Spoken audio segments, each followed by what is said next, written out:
No matter what time zone you're in, sit back, relax, and enjoy the show.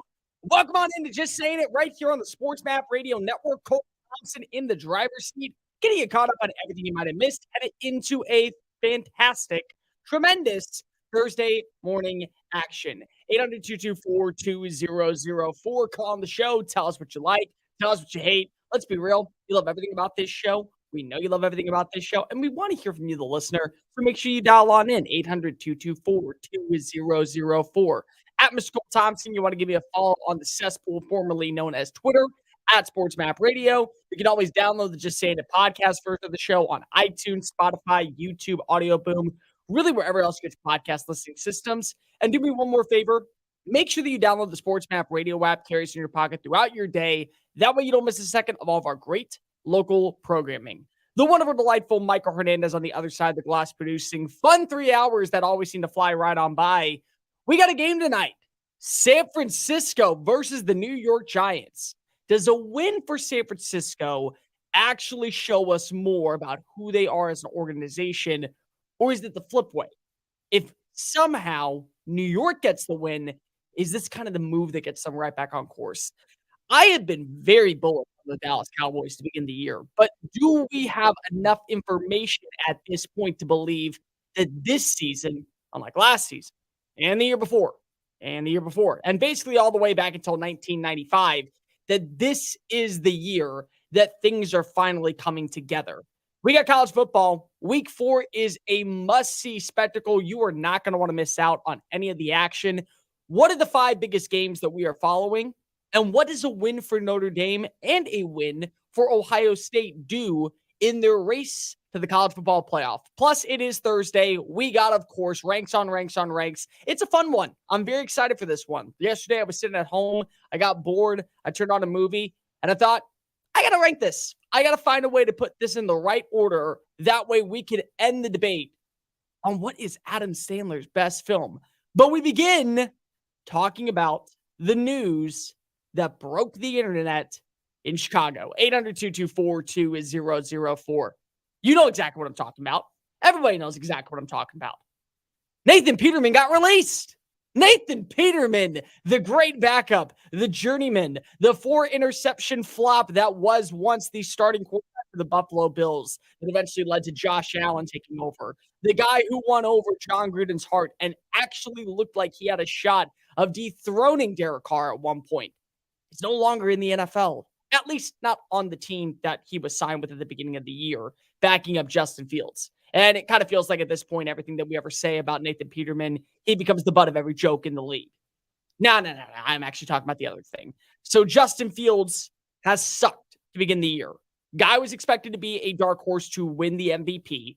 Guy was expected to be the savior and the solution to the quarterback conundrum that halted Hallis Hall for years and years on end.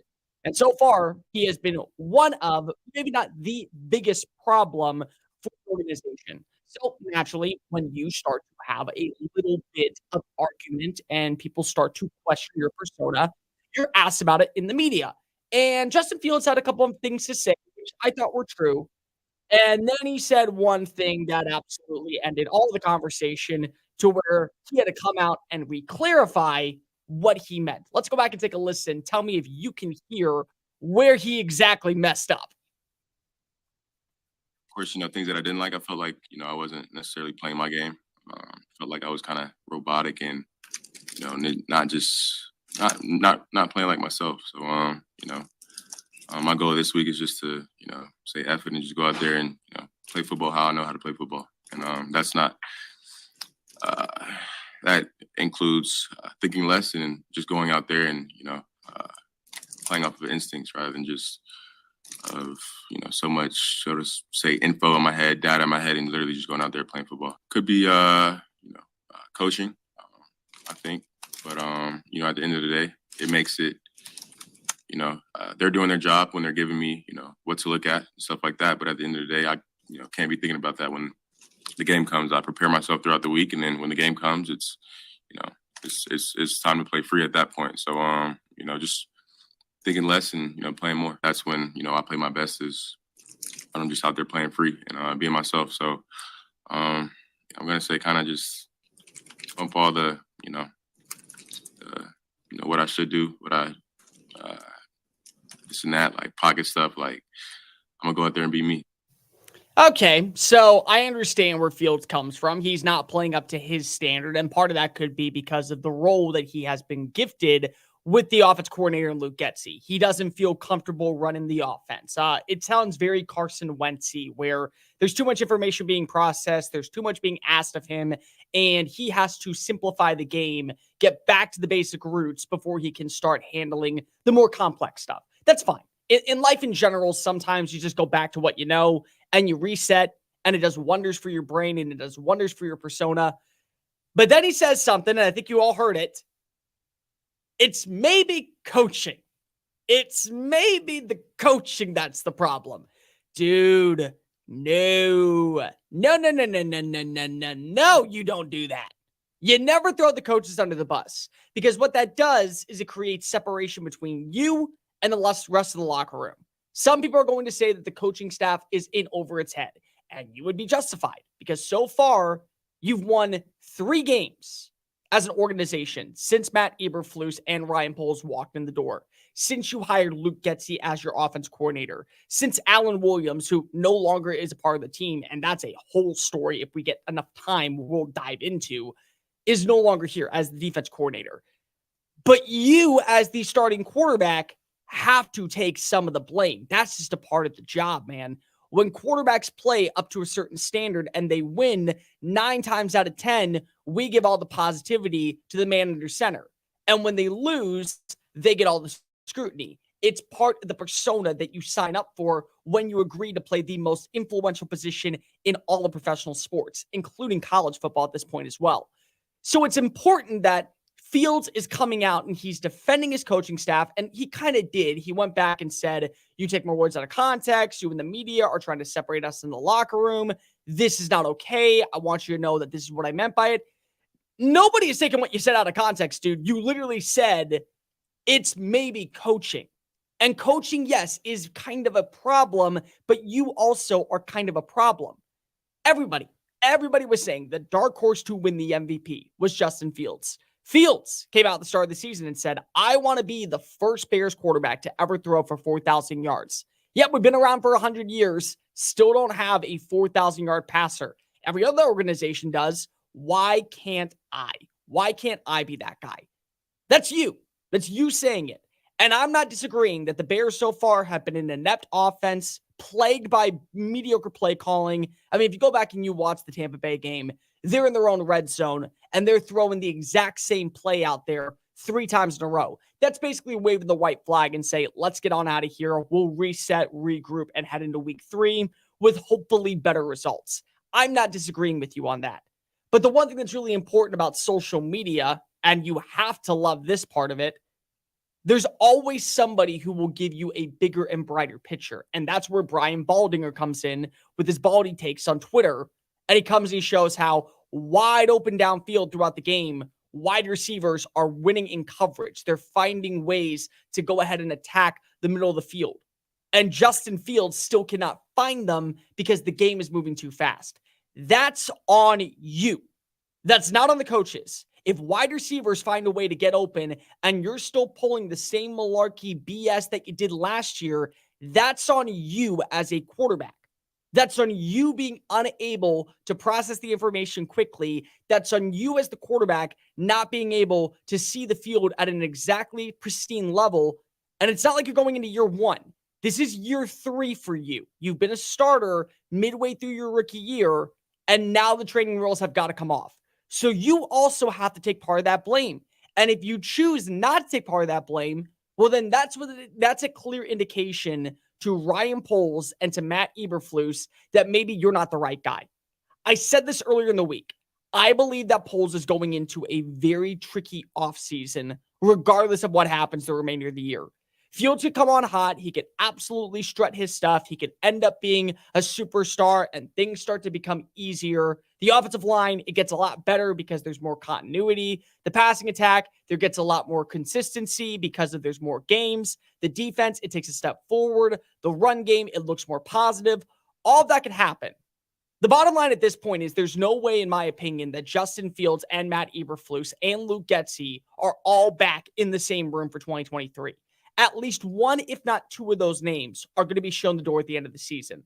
And so far, based off the comments, I got to play less robotic. I got to play my style of backyard football. And the coaches might be part of the problem. It's putting you at a disadvantage going into the rest of the week. You've got to start winning football games. There's no end of discussion.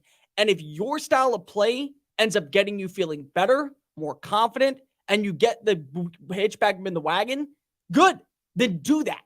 But if you can't do that, or even worse, if you do that and it still ends up being a problem, there's your answer on where we are as an organization. The Bears are in turmoil right now, and they always seem to find themselves in this position every single offseason. It's always something coming out of Hallis Hall. Today, it's now Justin Fields dealing with too much of mental information. Yesterday, it's all about Alan Williams and his resignation. Last year, it's all about how the offense can't hit its stride because they don't have wide receivers. And the same thing over and over and over again. The bottom line is the Chicago Bears are in turmoil, and something's got to change quickly before the season gets out of control, even more so than it already has. Do you want to learn the secret to becoming a published author in a few easy steps?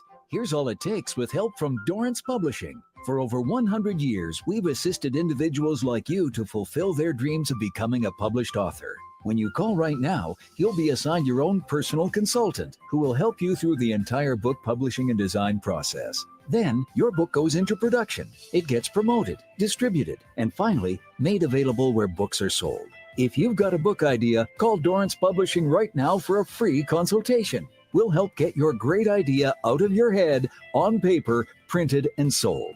It's a free, easy call. We're trusted by thousands of book authors just like you. So don't wait another day. Call now. 800-847-1362. That's 800-847-1362. 800-487-1362. VSiN's NFL Betting Guide is now available with in-depth betting previews and analysis. There's also team breakdowns, trends, and line estimates for every single game this season. Download your free NFL Betting Guide now at sportsmapradio.com. That's sportsmapradio.com. Bet smarter this fall with a free betting guide from VSiN at sportsmapradio.com. That's sportsmapradio.com. sportsmapradio.com. Learn how thousands of smart homeowners are investing about $1 to avoid expensive home repair bills. John, a former non-customer, said, "My air conditioner broke and I had to spend $1,900 to fix it." Jeff, a customer, wrote, "My air conditioner broke and I got a new one at no out-of-pocket cost." Mary, a former non-customer, wrote, "My heating system stopped running. I had to spend $3,000 to get a new one." Lisa, a customer, wrote, "My heater stopped working. I got it fixed at no out-of-pocket cost." For about $1 a day, you can have all the major appliances and systems in your home guaranteed fixed or replaced with HSC's home warranty coverage. Call now, and the first month is free. If the lines are busy, please call back. 800-814-5615. 800-814-5615. That's 800-814-5615.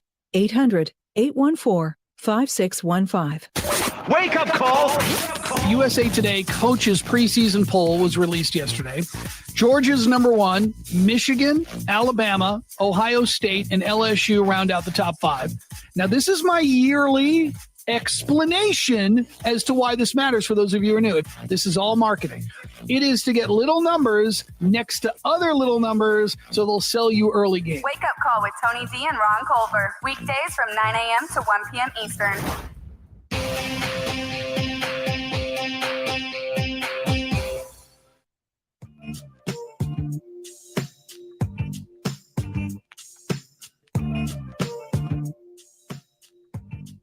You're listening to Just Saying It on the Sports Map Radio Network. Here's Cole Thompson. All right, welcome back into Just Saying It right here on the Sports Map Radio Network. Cole Thompson, the driver's seat, getting you caught up on everything you might have missed, headed into a terrific, tremendous Thursday morning action. 800-224-2004. If you are awake at this fine hour, you can watch us live on YouTube. It's at Mr. Cole Thompson. Not to mention, you can go back and watch all 3 hours of the show simply by subscribing to the channel. Help us grow it. Help us prosper. Help us thrive. We know that you want to do that because let's be real. If I'm up at this wee hours of the morning, I deserve at least a little bit of compensation. We're talking about the Chicago Bears. I think it's really important that we continue on this subject because more and more information continues to come out. And that's where the problem lies, is that it's not just Fields having a conversation about his robotic play, the information being too much, and then basically, without saying it completely, throwing the coaching staff under the bus. There are now questions with the coaching staff because Alan Williams, the defense coordinator, recently resigned after what was considered battle with health. So there was a couple reports yesterday going around the NFL. One of them was that Alan Williams, the DC, had his house raided by the FBI. Charles Peanut Tillman, who at one point was arguably the best cornerback in the NFL and is probably still the best cornerback that ever existed in the likes of Chicago. He was a part of the FBI. He let the NFL and let Chicago know that they were raiding Hallis Hall. According to multiple reports, that didn't happen. However, Brad Biggs, who works for the Chicago Tribune, very big prominent name, has been there for over 2 decades and is probably the most connected person in the media with Chicago Bears football, comes out and says, this is not about health. This is not about his status as someone who is dealing with a mental thing or a actual health concern or wanting to spend time with his family. There's more to the story that they're not letting in. But here was the statement released by the Bears by Alan Williams. I'm taking a step back to take care of my health and my family. I appreciate the opportunity with the Chicago Bears, a storied franchise with rich history. I value the NFL shield and all that it stands for. And after taking some time to address my health, I plan on coming back and coaching again. There was also a releasement statement by both Bears and Williams's lawyer saying that he has a tremendous amount of respect for the Bears organization. He just thought it was the right time to handle the health issue and his personal matters. This was released from Andrew M. Strouth, the sports attorney based in Chicago, who is representing Williams as a personal attorney. The whole problem with Chicago right now is that there is no direction, none whatsoever. And a lot of people thought that after this year, this offseason, things were going to start moving forward. And I'm not here to say that they were going to be a legitimate contender to win the Super Bowl. In fact, I think you'd be foolish looking at this organization and believe that a Lombardi trophy was in the works. But most people thought 3 and 14 years, 4 and 13 years, yeah, they're out the door. No more of that. We're actually going to have something prominent. We trade away the number 1 overall pick to go get a premier wide receiver for our hopeful franchise quarterback. We drafted an offensive lineman who is fit to solidify the right side of the trench play because we like what we have on the left side. We added in a couple of free agents, high-profile names, Yannick Ngakoue, Tremaine Edmonds, Nate Davis. And so far, they still rank dead last in sack totals. They still have one of the worst offensive lines in the league. They can't find a sufficient run game, even with guys like Roshan Johnson and Khalil Herbert taking away reps from Deontay Foreman, and they still cannot find a rapport. And now this is just another thing to pile on to the crap pool that is the Chicago Bears organization. Best of all, it had to happen on Ryan Poles' birthday. So most people, when they wake up, they get to have a piece of cake. They get to have a nice cup of coffee. They get a present. Here's your present, Ryan Poles, the big dookie dumpster fire that is your organization moving forward.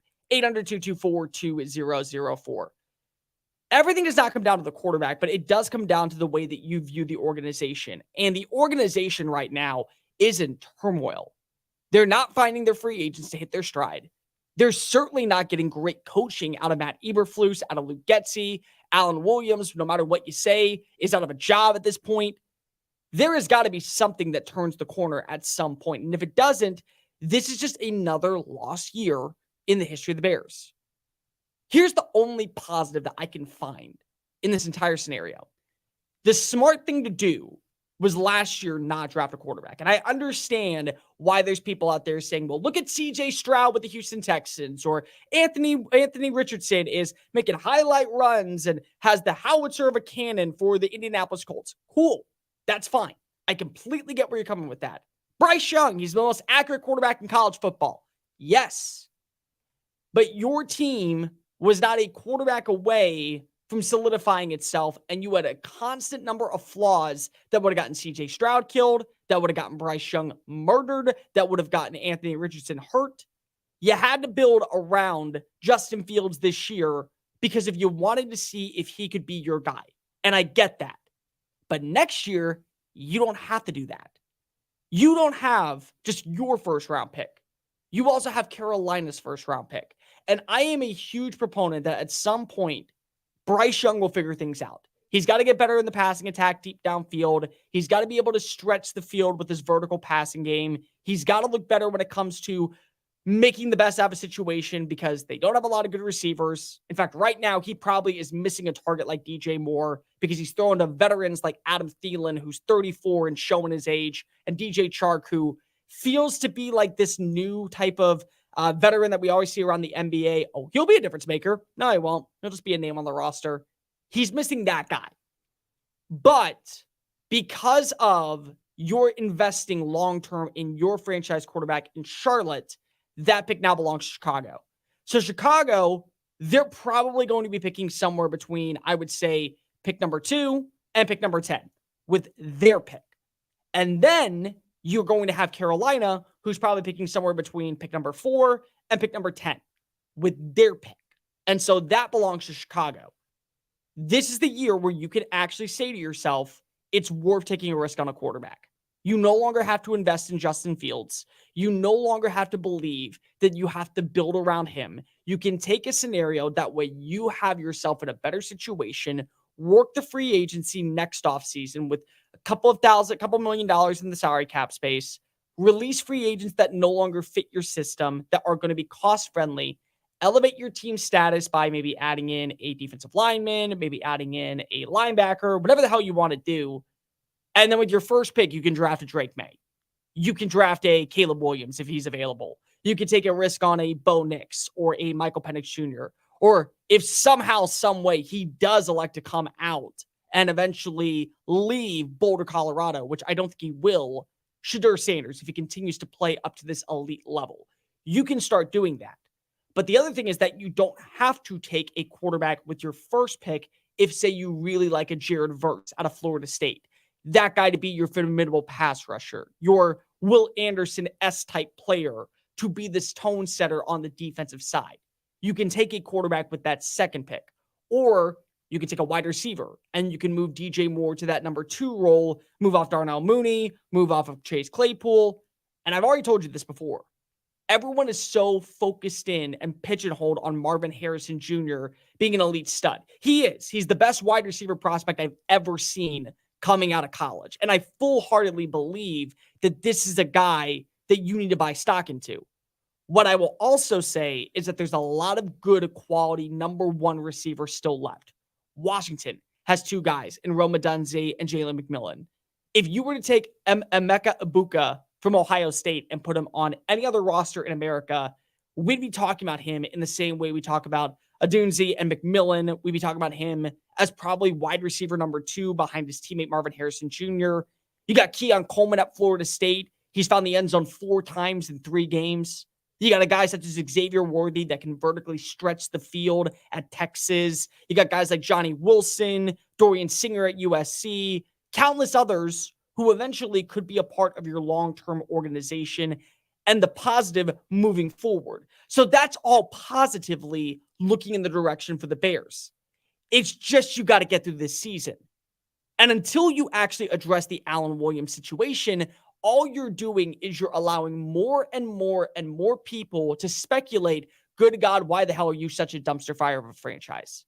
You're not doing justice for Justin Fields by not coming out and saying, we support Justin. We understood what he meant at the time. We need to be better as an organization around him. We need to be better building with him as our future. Allen Williams is a good coach. all the reports about his house being raided by the FBI, Hallis Hall being under duress, it's all fake.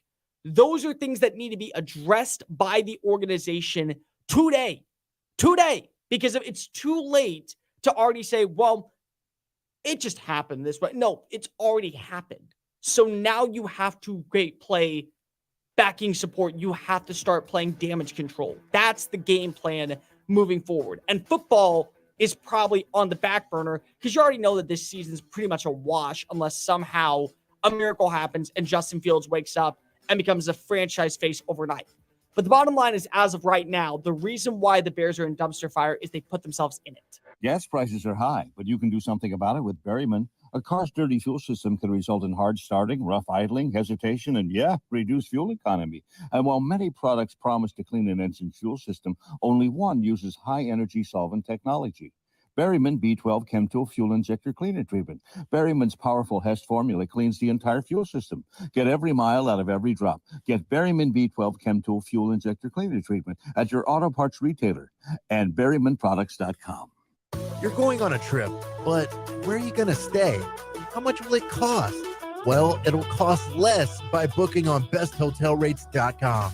BestHotelRates.com works with all the top hotels in the country while delivering you great hotel and room choices for the best prices. Why wait? Go to besthotelrates.com, enter your email address, and start shopping for your next hotel room. BestHotelRates.com, it's in the name. BestHotelRates.com.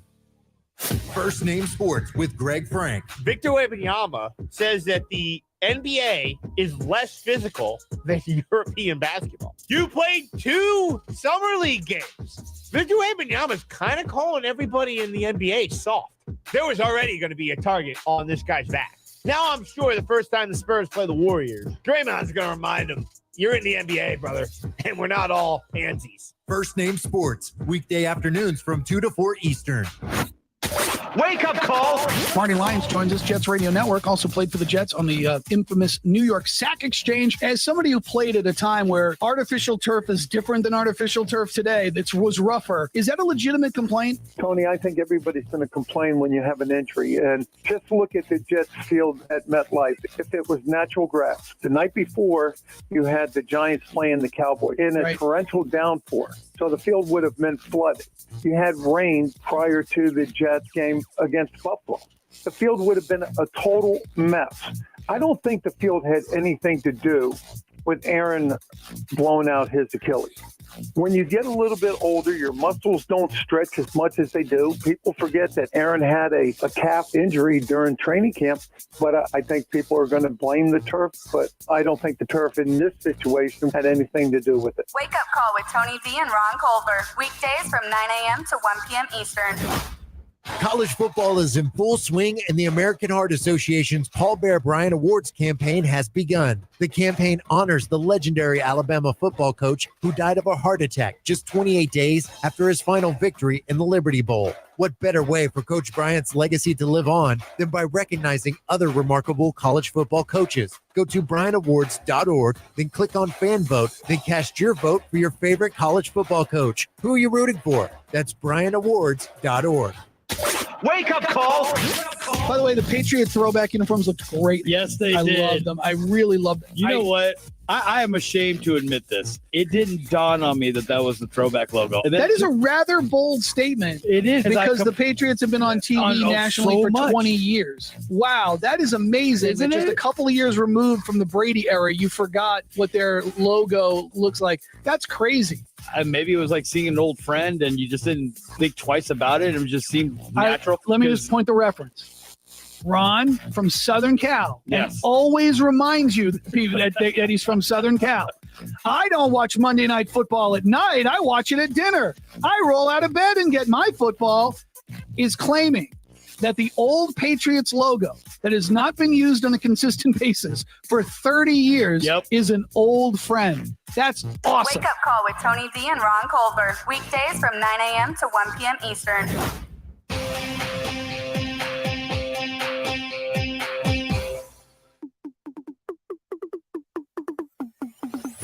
Just Saying It with Cole Thompson is back on the Sports Map Radio Network. Time for Ranks on Ranks on Ranks.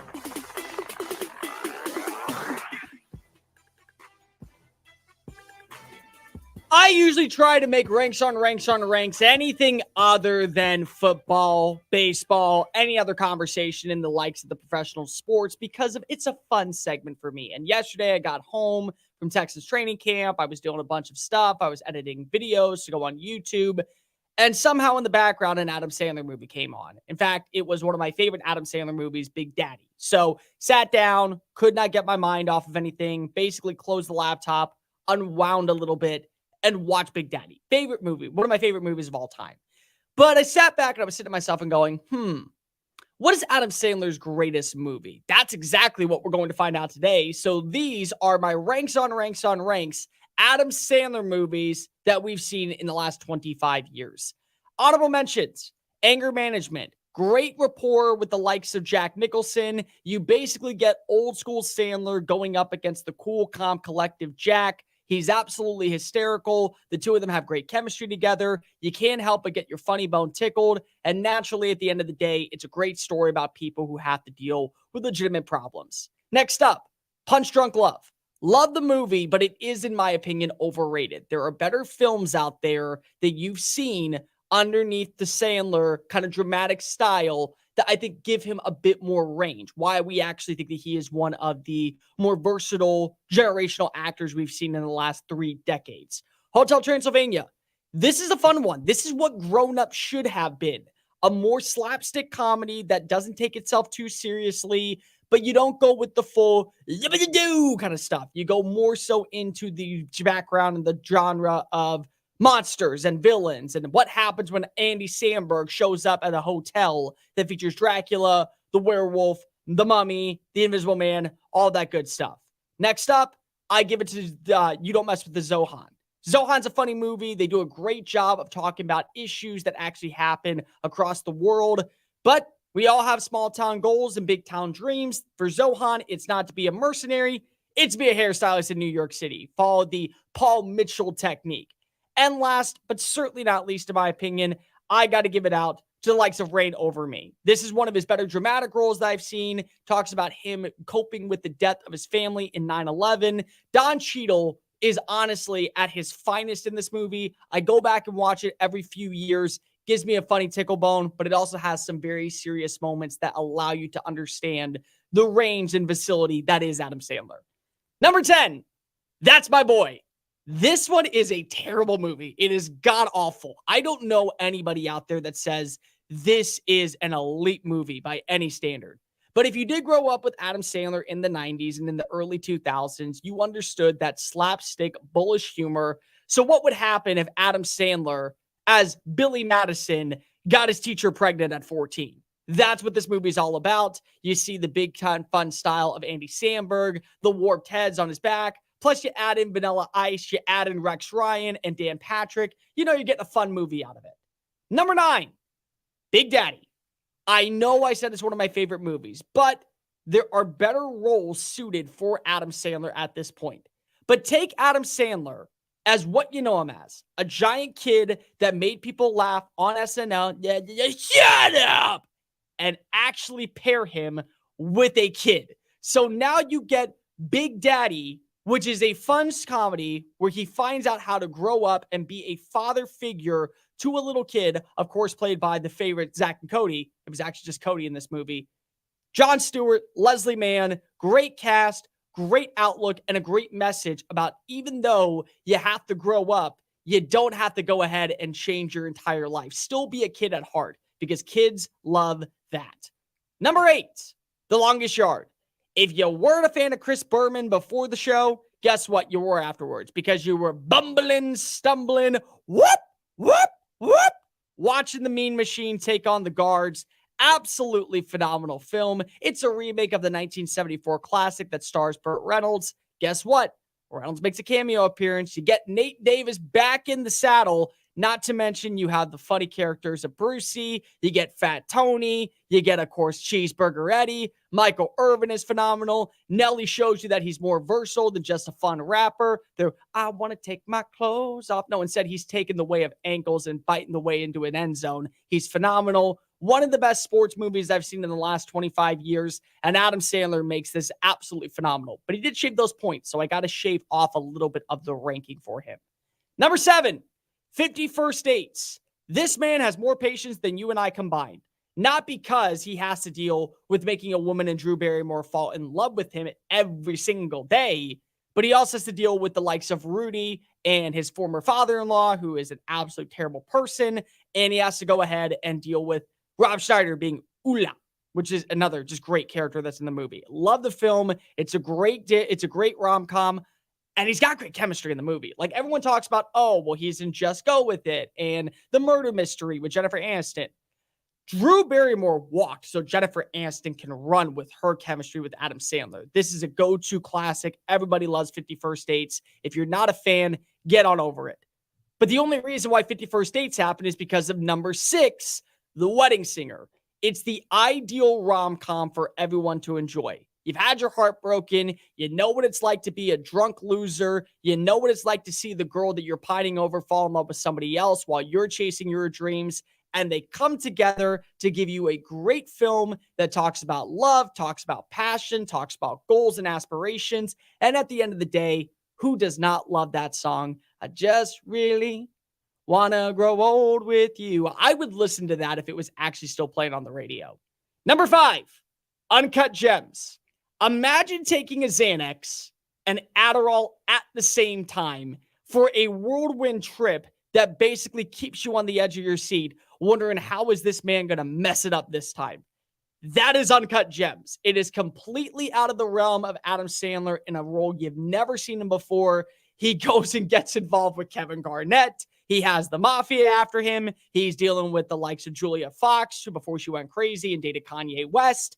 So it's a really invigorating movie that basically keeps you wondering, good God, slow the hell down. I cannot sit off my edge of my seat. I remember the first time I watched this movie, I had chills running down my spine. Dude, why are you doing it? And the ending, by the way, might be one of the more surprise endings ever in an Adam Sandler movie. The man deserved an Oscar for this one. He absolutely gave it his all. He showed you that he was the Robin Williams of this new generation. He can be funny. He can be witty. He could be a child, but also he could take his role very seriously. The second biggest Oscar snub of all time, only behind Val Kilmer's Doc Holliday and Tombstone back in 1993.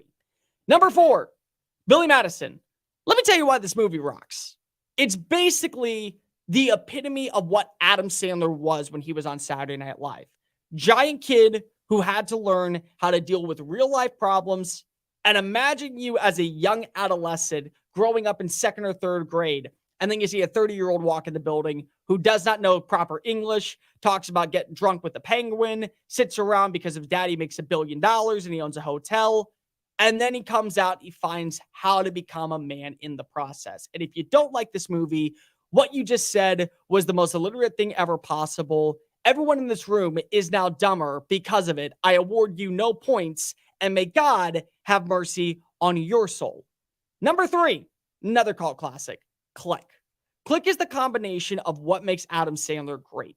It's a mix of a comedy, it's a mix of a drama, and you see how sometimes in life, it's better to slow down and enjoy the proper moments. As somebody that works in a bustling, busy field that is sports talk radio, always trying to achieve my goals, my aspirations, and take flight and become the next big time name, sometimes I put the likes of my family on the back burner. And that's exactly what Adam Sandler does. I resonate with this movie the older I get.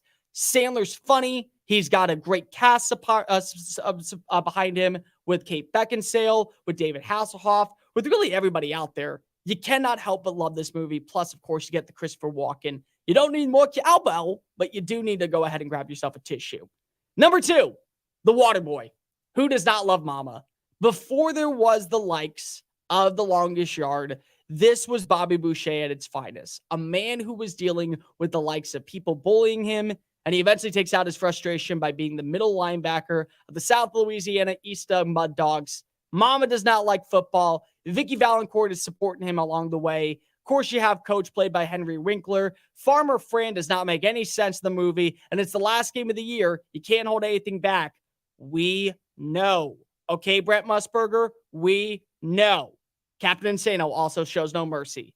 But number 1, the biggest one, the one that has always started his career, the one that everyone turns to because of the comedy, because of the characters, because of who he is as an actor. It's, of course, Happy Gilmore. It's a sports movie combined with the anger management version of what made Sandler a household name back in the 90s. You get two of the greatest villains of all time in Shooter McGavin. Of course, you get the orderly played by Ben Stiller. You will go to sleep or I'll make you go to sleep. You get the goat in Chubbs. You get to go ahead and enjoy Julie Bowen in this movie. Everyone loves to see him get that gold jacket. And remember, people, it's all in the hips. It's all in the hips. That, of course, is the best movie by Adam Sandler of all time. Number 1, Happy Gilmore.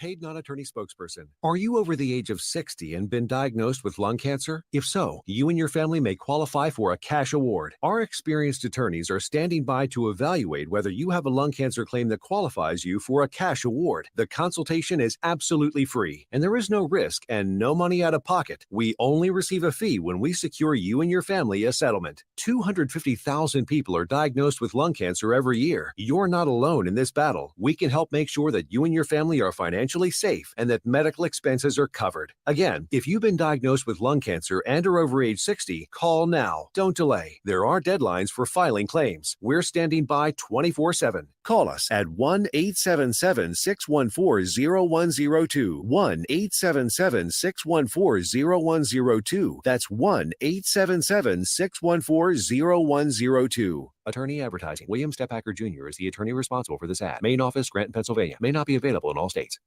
Wake up, Cole! John Rahm. He wishes that there would be porta potties at each of the holes. Why aren't there?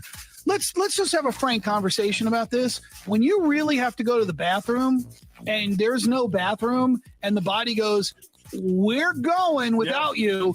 We look at those trees and go, restroom. Yep, exactly. Like a dog to a fire hydrant. Wake up call with Tony Z and Ron Culver. Weekdays from 9 a.m. to 1 p.m. Eastern. The Boss and the Gloss with David Gow and Carla Dawson. Joining us now on the Progressive Insurance guest line is Joe Theismann. I believe it's no accident that Washington is humming along as it is. How much would you credit this new coaching staff for what we're seeing now coming out of Washington? Eric Bieniemy has brought an entirely different accountability. You could see it in practice. About, a month ago, some of the guys were complaining that Eric was too hard on them, and he was yelling at them. What is this, kindergarten? And you have to change the culture. You have to do something. You just can't continue to do the same thing and have guys perform the same way and expect different results. And so Eric, not only his new championship play calling, but I think his holding these guys accountable. And what happens is when you hold guys accountable and you have success, they look at it entirely different. The Boss and the Gloss, Monday nights from 6 to 8 Eastern. VSiN's college football betting guide is now available. VSiN experts pick season win totals for every FBS team. There's also team breakdowns, trends, and line estimates for every single game this season. The full guide is only available for VSiN Pro subscribers, but you can download a free special edition of the guide right now at sportsmapradio.com. That's sportsmapradio.com. sportsmapradio.com. First Name Sports with Greg Frank. And here's the other thing. You have Mookie Betts and Freddie Freeman in LA, Bryce Harper in Philly. You have star players in big market teams on display. And it's weird how we're saying this with both of the teams in New York being terrible. If you're Rob Manfred, if you're Major League Baseball, I think you have to be very optimistic about the kind of postseason we might get. I think we got that to an extent last year, where you had obviously the Astros and the Yankees, and they butt heads quite a bit in the playoffs recently. You had plenty of star power with the Phillies and the Padres in that National League Championship Series. And so it all came together really well, where you had a bunch of stars on display in the baseball playoffs. And gosh, the way Mookie Betts and Freddie Freeman are hitting the baseball right now, and the way Bryce Harper has had a power surge lately for the Phillies, you have all these guys that are still saying, I'm still him. First Name Sports, weekday afternoons from 1 to 4 Eastern.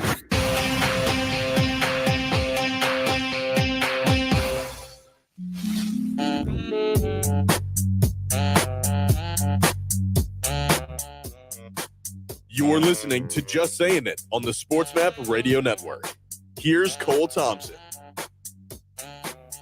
Welcome back into Just Saying It right here on the Sports Map Radio Network. Cole Thompson in the driver's seat. And let me talk about my friends over at Splash Sports. SplashSports.com and Sports Map Radio have partnered together this upcoming NFL season to help you win a little bit more cash, because you're not playing a game based off of bets, but you're playing a game based off of knowledge. How well do you know the NFL every single week? Put it to the test by joining us in either our Sports Map Radio pool or our Just Saying It pool. There's 2 different games you can play. The first is the Survivor game. Pick the best winner every single week. Advance until you are on the king of the hill, rock of the mountain. Here's the caveat. If you do pick a winner, you can't pick them a second time. So let's just say tonight you want to go with the San Francisco 49ers. Makes a ton of sense. Why wouldn't you? Can't pick them again. Best of luck to you, Brock Purdy. Best of luck to you, Kyle Shanahan. Hopefully you don't get fired at the end of the year. But go ahead and pick a new winner. Maybe it's the Giants. Maybe it's the Texans. Maybe it's the Indianapolis Colts. But either way, you want to be at the end of the road, sitting on top, getting all the cash prize. The other one is the X pool. Every single week, pick the most winners right. Go ahead and add a little bit more cash in your pocket. First place gets a big payout. Second place gets a secondary payout. And third place, of course, still gets a little bit of money. It's $5 to play. To sign on up, go visit splashsports.com/sportsmapradio or splashsports.com/just saying it. Legal in 33 states and counting. Splashsports.com, sportsmapradio, splashsports.com/just saying it. 800-224-2004. Which team am I more worried about who is sitting at 0-2 that we view as a legitimate contender in the AFC? Is it the Los Angeles Chargers or is it the Cincinnati Bengals?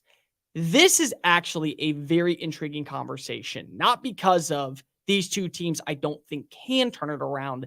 The question is, who am I more worried about? There's legitimate concern for both. That's the problem here. Usually you would say, okay, well, an injury occurred. We're missing out on a couple of players. Someone just hasn't hit their stride.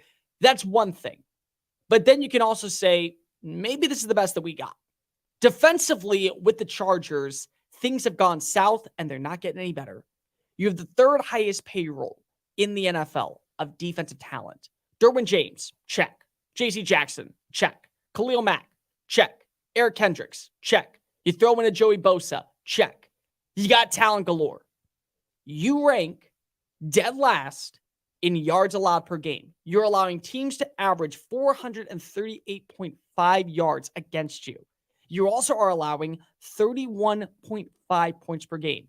Only 2 teams are off worse than you at this point. Number 1, the New York Giants. No kidding on that one. And number 2, the Chicago Bears. Good golly, you might as well bend them over a barrel and say, best of luck to you next year. You are the worst team in secondary play. You've allowed the most yards in coverage. You've allowed the most touchdowns in coverage. And you're blanketing players who are supposed to be superstars that can't even find their feet against each other. They don't know what is their left from their right foot. They don't know what is their left from their right hand. How are you expected to see this team make highlight throws and plays when they can't even understand basic concepts? Offensively, I don't worry about this team at all. People are going to go ahead and say, well, why not put Justin Fields under pressure? I do. I absolutely do. But so far, Justin Fields this season has not been even close to the problem. In fact, as an offense, they rank number 4 in the nation. Miami is averaging more yards than them. Detroit is averaging more yards than them. Both of those teams you expected to be in the same realm as Los Angeles. And then you throw in the Rams, who are slightly below Miami, because Puka Nacua decided to wake up and go ham, and somehow Matthew Stafford reinvented himself overnight because of the back surgery. You are putting up 29 points per game. That currently is 3rd most in the NFL. Only the Cowboys, only the Packers, and only 4th in the NFL, and only the Dolphins are putting up more points than you. So I look at this team, the problem isn't talent. The problem isn't health concerns. The problem is coaching. It all goes right back to Brandon Staley. Staley has had this team bent over a barrel for years now. Couldn't find a way to win against the Las Vegas Raiders in 2021 to guarantee their playoff spot. Strike 1. last season blow a 20-point lead against the likes of the Jacksonville Jaguars in the wild card round. Strike two. And strike number three has been back-to-back games where you're leading in the fourth quarter and your defense, as a defensive coordinator, can't put together a game-winning stop.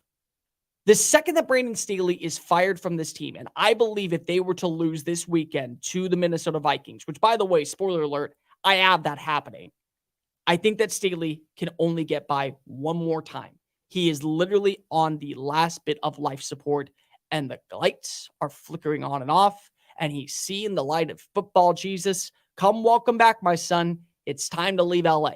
That's what I think is going to happen. And at that point, if Kellen Moore takes over as the interim coach, not only is it an audition for him to be able to get the job full time, but it's also a time for him to allow someone else other than the head coach have full control and say over the defense. And maybe that's exactly what needs to happen for this team to get back on track. So that's where I sit when it comes to the Chargers. Their schedule, it's fine. You can find a way to win in this season. With Cincinnati, the problem isn't the schedule, and it's not even the talent. It's all about the health of Joe Burrow. Burrow rushed his way back in. I hate to say it. He has not looked like himself at all. And part of that is due to the fact that the offensive line still is dog crap. Part of that is due to the fact that the defense took a step back this offseason. So a lot of plays are ending up not being 3-and-outs, but instead they're seeing long, meticulous drives happen to where the defense gets tired and you go 3-and-out because if you're not fully healthy, you're the second most 3-and-out team in the NFL, only behind the Pittsburgh Steelers. That's a major concern. It is. If you were to sit Joe Burrow to start the year and he wasn't available for, say, Baltimore and Cleveland and Los Angeles and Tennessee, maybe you go 2-2. Jake Browning might wake up, choose violence, and actually end up being something promising. I don't believe it. I don't. But I know this. After the IR stint, which would have been a 4-game stretch, Cardinals, Seahawks, 49ers, Bills, Texans, Ravens, Steelers, Jaguars. That is a stretch that is basically murderer's row for a team like Cincinnati. And if Burrow is put on the IR, say tomorrow, and he can't play against the Rams, and he can't play against the Titans, and he can't play against the Cardinals, the first game where he's probably coming back is, I would say, likely around the 49ers, right before Halloween. At that point, you may already be dead in the water. It may be too late. And that's where the concern lies for me, is that you rushed him back in, you hope that he was going to be back on the saddle, and unfortunately, sometimes you as an organization have to make that tough call. He's not himself. He's not. Look at the way that he throws. Look at the way that he reads throughout the plays. Look at the way that he is constantly feeling under duress and pressure. And at the same time, he's trying to protect his own body from getting hurt even more. And it doesn't help because he already tweaked his leg. It's right back there. The biggest problem with him tweaking his leg is it's his right thigh, not his left thigh. So when you go back in a 7-step drawback and you're uncorking a football 25 yards down the field, you have to step into that leg. So when you're putting pressure on it, you're doing more damage. That's a major concern. You should have sat Burrow. You should have told him, listen, we appreciate you. We know that we just signed you to a lucrative contract, but the best thing for us is to get you healthy for the strong stretch down the season. He's the highest paid player in the NFL. You basically made a 7-year investment by signing him to a 5-year contract plus the 2 years he already has on his current deal. That's 7 years that you're expecting him to be fully healthy. You're expecting him to deliver like he has so far. And he's done everything for you to set the tone going into this year. That's the main thing that I don't understand. He's a guy who's already taken you to 2 AFC title games and a Super Bowl. Tell him to sit down, relax, and shut up. And I know that sounds harsh, but sometimes when you deal with quarterbacks and those who think that their bodies are right and their mind is set and that they're all built in their ways, you have to be the villain. And sometimes being the villain is looking out for your organization rather than looking out for a single player. Joe Burrow is a part of the Cincinnati Bengals. And if he's not healthy, the team is not going anywhere. Plain and simple. But what team do I believe in more? If I get a healthy Joe Burrow and the thigh doesn't bother me, I 100% take Cincinnati. They've shown me time and time and time again, slow start, strong finish, still in the playoffs. Los Angeles, I can't trust Brandon Staley. I can't do it. I can't buy into his shtick. I can't buy in that he is the right guy. I look at this team, where they sit among the AFC contenders, and they should be ranked inside the top 3.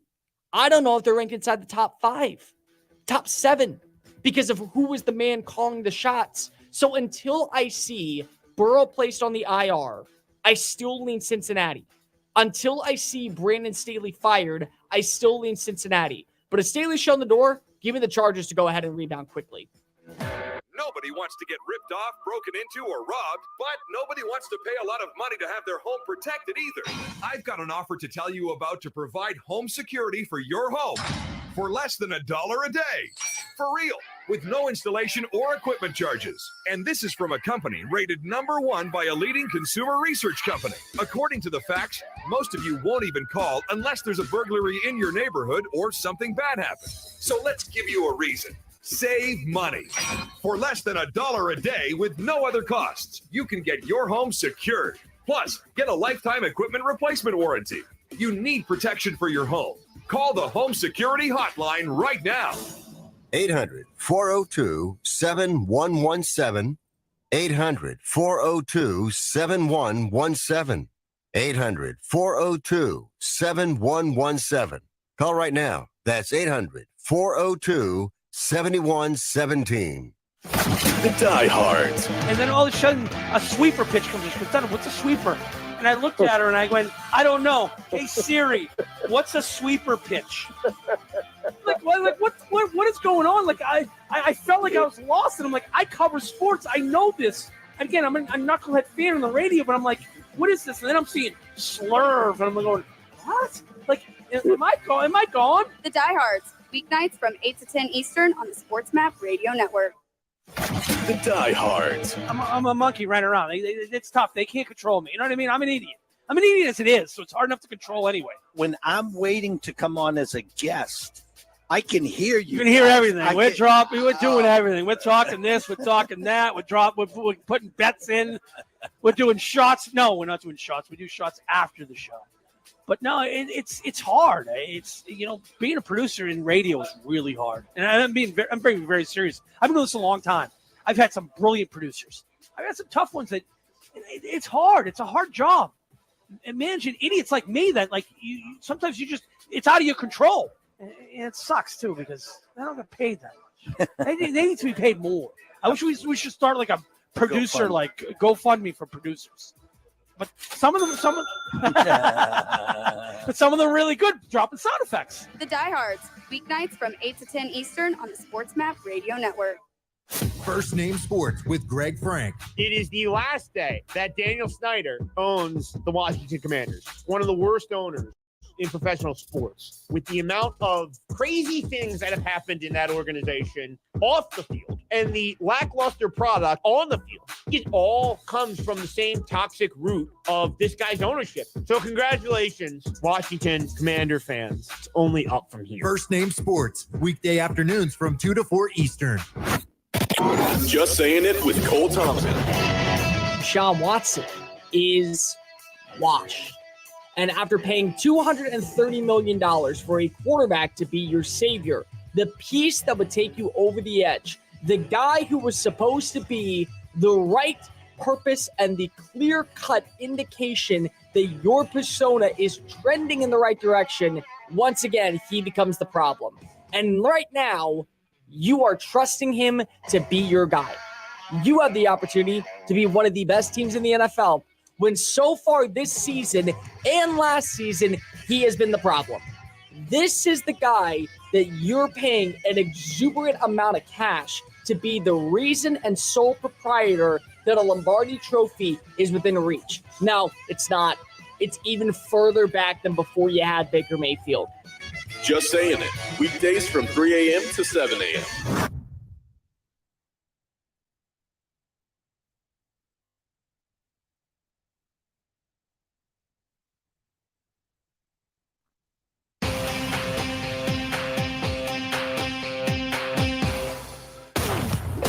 Welcome to Just Saying It on the SportsMap Radio Network. You know what I'm saying? I think you do. Here's Cole Thompson.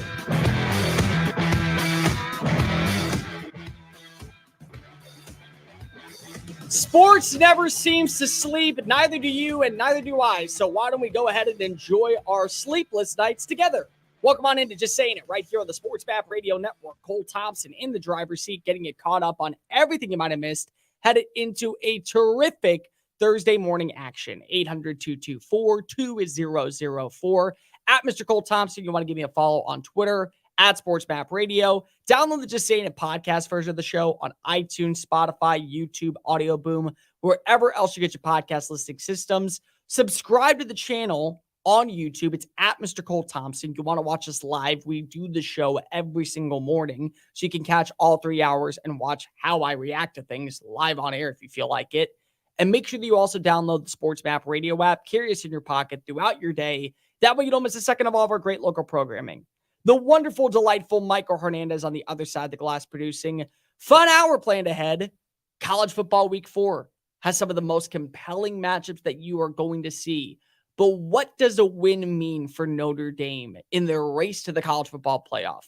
On the flip side, what does a win mean for Ohio State when it comes to the conversation about Ryan Day's status as the long-term answer in Columbus, Ohio? Let's also talk about Colorado versus the likes of Oregon. Not because of I think that Colorado's going to win this game, but what would beating the spread and keeping this close do for morale in Boulder now they're no longer playing non-conference opponents? And I also want to talk a little bit about what we've seen from Alabama. I think that there's some conversations that need to be going on there. But we begin breaking down some of the biggest storylines that you're going to want to follow this upcoming weekend in what will be the highlight of the college football season. 800-224-2004.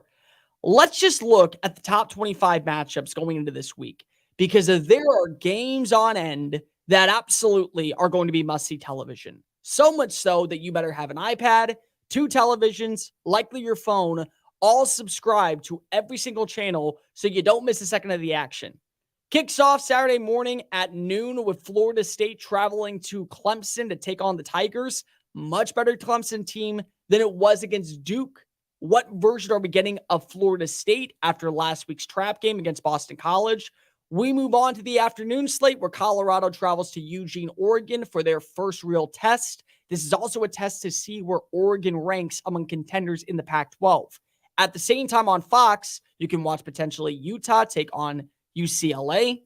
Both of these teams are vastly underrated, and the Pac-12 honestly does deserve a little bit more respect. And if you don't like that game, why don't you flip on over to CBS, where Ole Miss will try to dethrone Alabama. And this is a game where Lane Kiffin can go ahead and strut his stuff, proving that he is one of the best coaches in college football.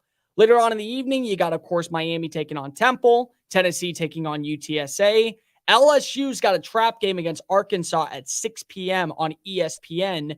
Washington State and Oregon State, the most underappreciated game, because of these are the two schools that do not have a home in college football for 2023, because everyone else said sayonara to the Pac-12, and they're basically the loyal girlfriend who stays with the cheating boyfriend far too long after the likes of, the relationship is over. And then, of course, you have the two granddaddies of them all, Penn State taking on Iowa. Never thought I would say those two words, but it is a top 25 matchup. And Notre Dame taking on Ohio State. I'm going to save Notre Dame and just put it on the back burner right now, because we're going to go into a full segment about what this win means for either school. So the 5 storylines that I'm following this week. Number 1, does Utah have back Cam Rising? You can beat up on a Baylor team. No one's going to doubt you. You can beat up on a Florida team. In my opinion, they're still rebuilding. And this is why I had a lot of doubts when people said Billy Napier's on the hot seat. No, he's not. You give him one more year, and then you put him underneath the back burner.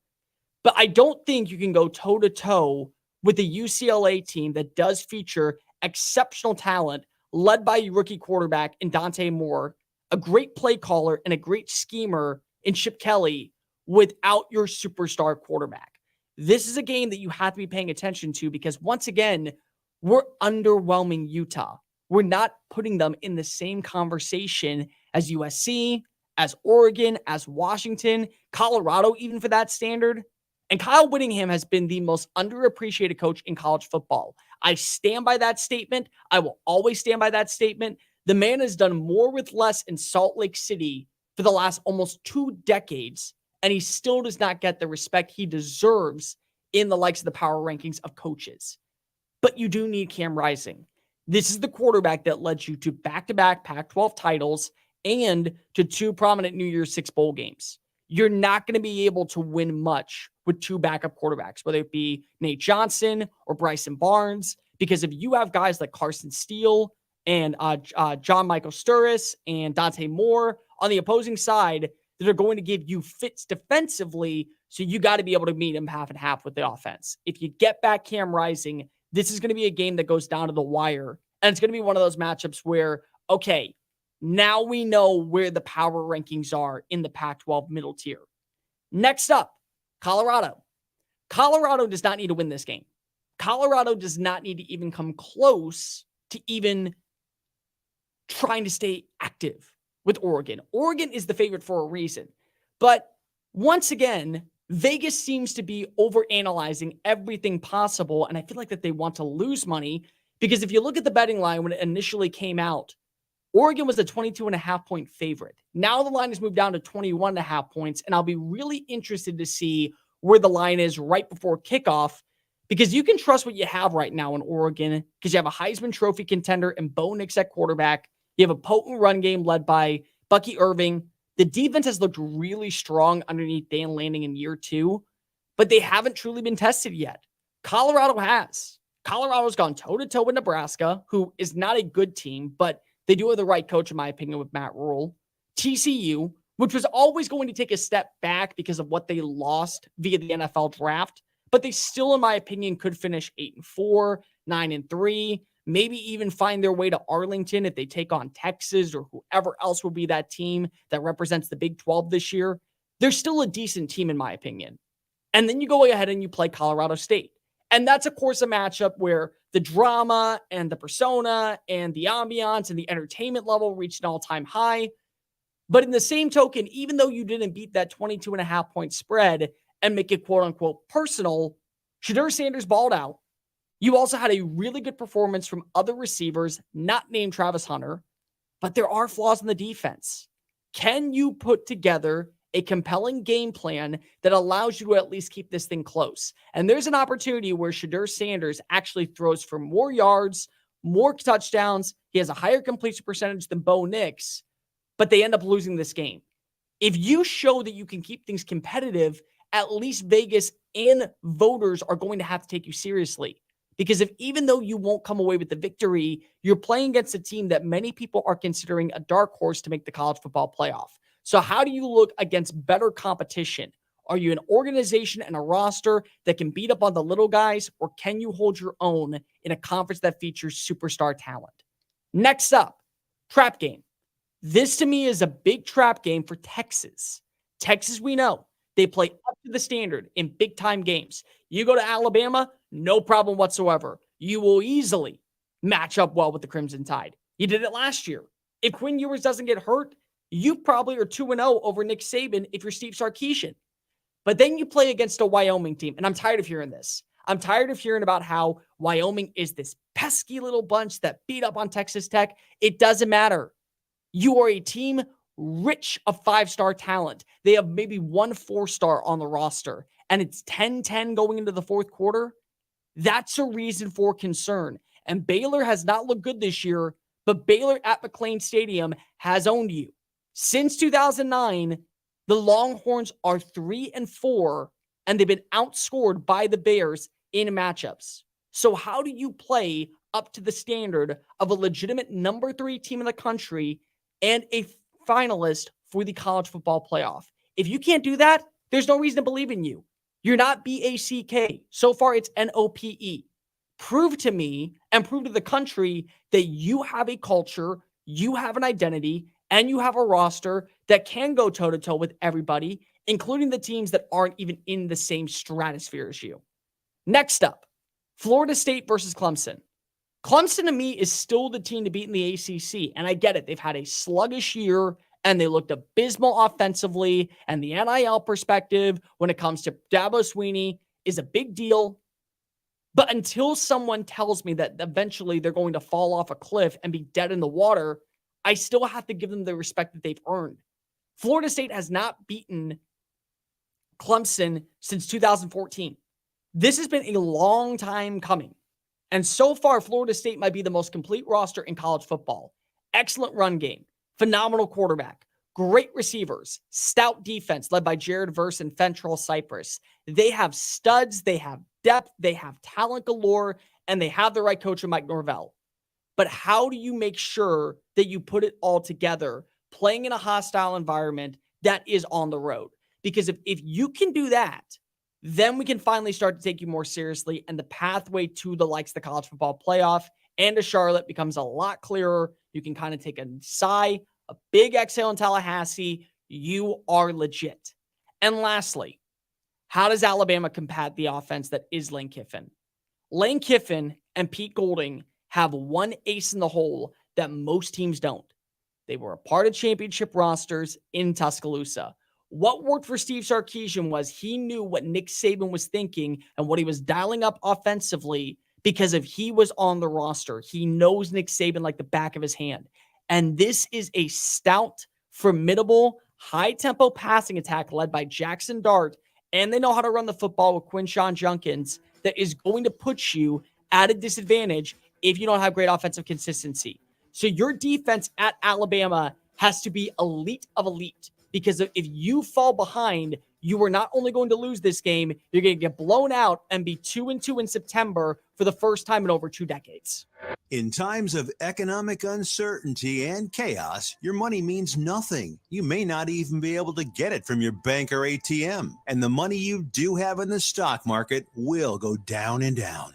What you can bank on is gold and silver. Gold and silver have been a reliable and trusted form of currency for thousands of years. Gold and silver have never been worth zero, and typically gold holds its value during economic turmoil. Call the Gold Hotline now and learn how to protect your money and your assets with gold and silver. And learn how to set up a new IRA or roll over your current one into a gold-backed IRA.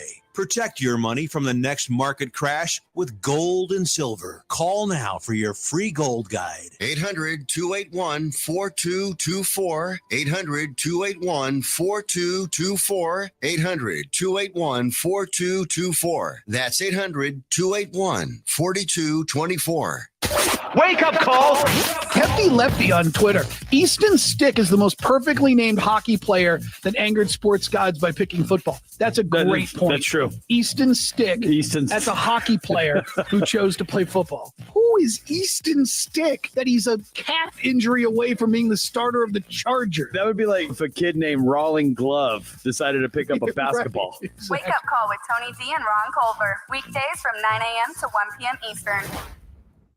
Do you want to learn the secret to becoming a published author in a few easy steps? Here's all it takes with help from Dorrance Publishing. For over 100 years, we've assisted individuals like you to fulfill their dreams of becoming a published author. When you call right now, you'll be assigned your own personal consultant who will help you through the entire book publishing and design process. Then, your book goes into production. It gets promoted, distributed, and finally, made available where books are sold. If you've got a book idea, call Dorrance Publishing right now for a free consultation. We'll help get your great idea out of your head, on paper, printed, and sold. It's a free, easy call. We're trusted by thousands of book authors just like you. So don't wait another day. Call now. 800-847-1362. That's 800-847-1362. 800-487-1362. VSiN's NFL Betting Guide is now available with in-depth betting previews and analysis. There's also team breakdowns, trends, and line estimates for every single game this season. Download your free NFL Betting Guide now at sportsmapradio.com. That's sportsmapradio.com. Bet smarter this fall with a free betting guide from VSiN at sportsmapradio.com. That's sportsmapradio.com. sportsmapradio.com.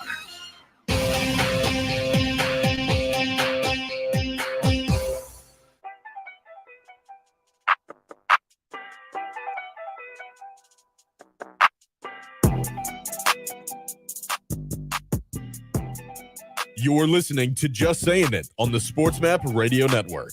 Here's Cole Thompson. College football has given you a plate of games this weekend that are going to be must-see television. But what game is, of course, the granddaddy of them all? 800-224-2004. I am an Alabama alum. I am, of course, going to be doing my part and watching the Crimson Tide hopefully beat up on Lane Kiffin at Bryant-Denny Stadium and turn the Tides, quite literally, back in their favor to be the winners of the SEC West. I'm all in on that. There's going to be other games that are going to be on throughout the day that I have to pay attention to. Florida State, I got them all the way going to the likes of the ACC championship game. But I got Clemson in my college football playoff. I have got to see if the Tigers can put together a game plan and trust Garrett Riley and Cade Klubnik to be able to be the right persona for this organization and actually keep them as the front runners in the conference. You got other games going on. Penn State, it's a trap game. I'm sorry, I hate to say it to you, people. It may be at Beaver Stadium, but if Phil Parker is still the elite defensive coordinator that we know, you're in for a field day if you can't run the football. But of course, no one's paying attention to those games. As much as we love those type of matchups, and there are 7 ranked teams. Let me phrase that. 7 ranked games where both teams are ranked this weekend. The one you're paying attention to is, of course, Ohio State and Notre Dame. This is the biggest game for Notre Dame in 30 plus years. 1994 was the last time this had implications of high level. Because this is a good Notre Dame team. This is actually a great Notre Dame team.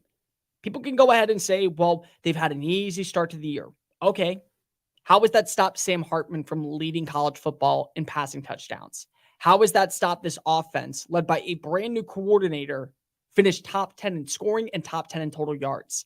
How has that stopped Audric Estime from being a bulldozing bell cow running back and basically pile driving defenders into the ground as he runs his way into the end zone? Use the excuses all you want. Notre Dame hasn't played anybody. They haven't done this. They haven't done that. They haven't been tested. Okay, well, here's the litmus test. Here is the breaking point. What does a win mean for Notre Dame?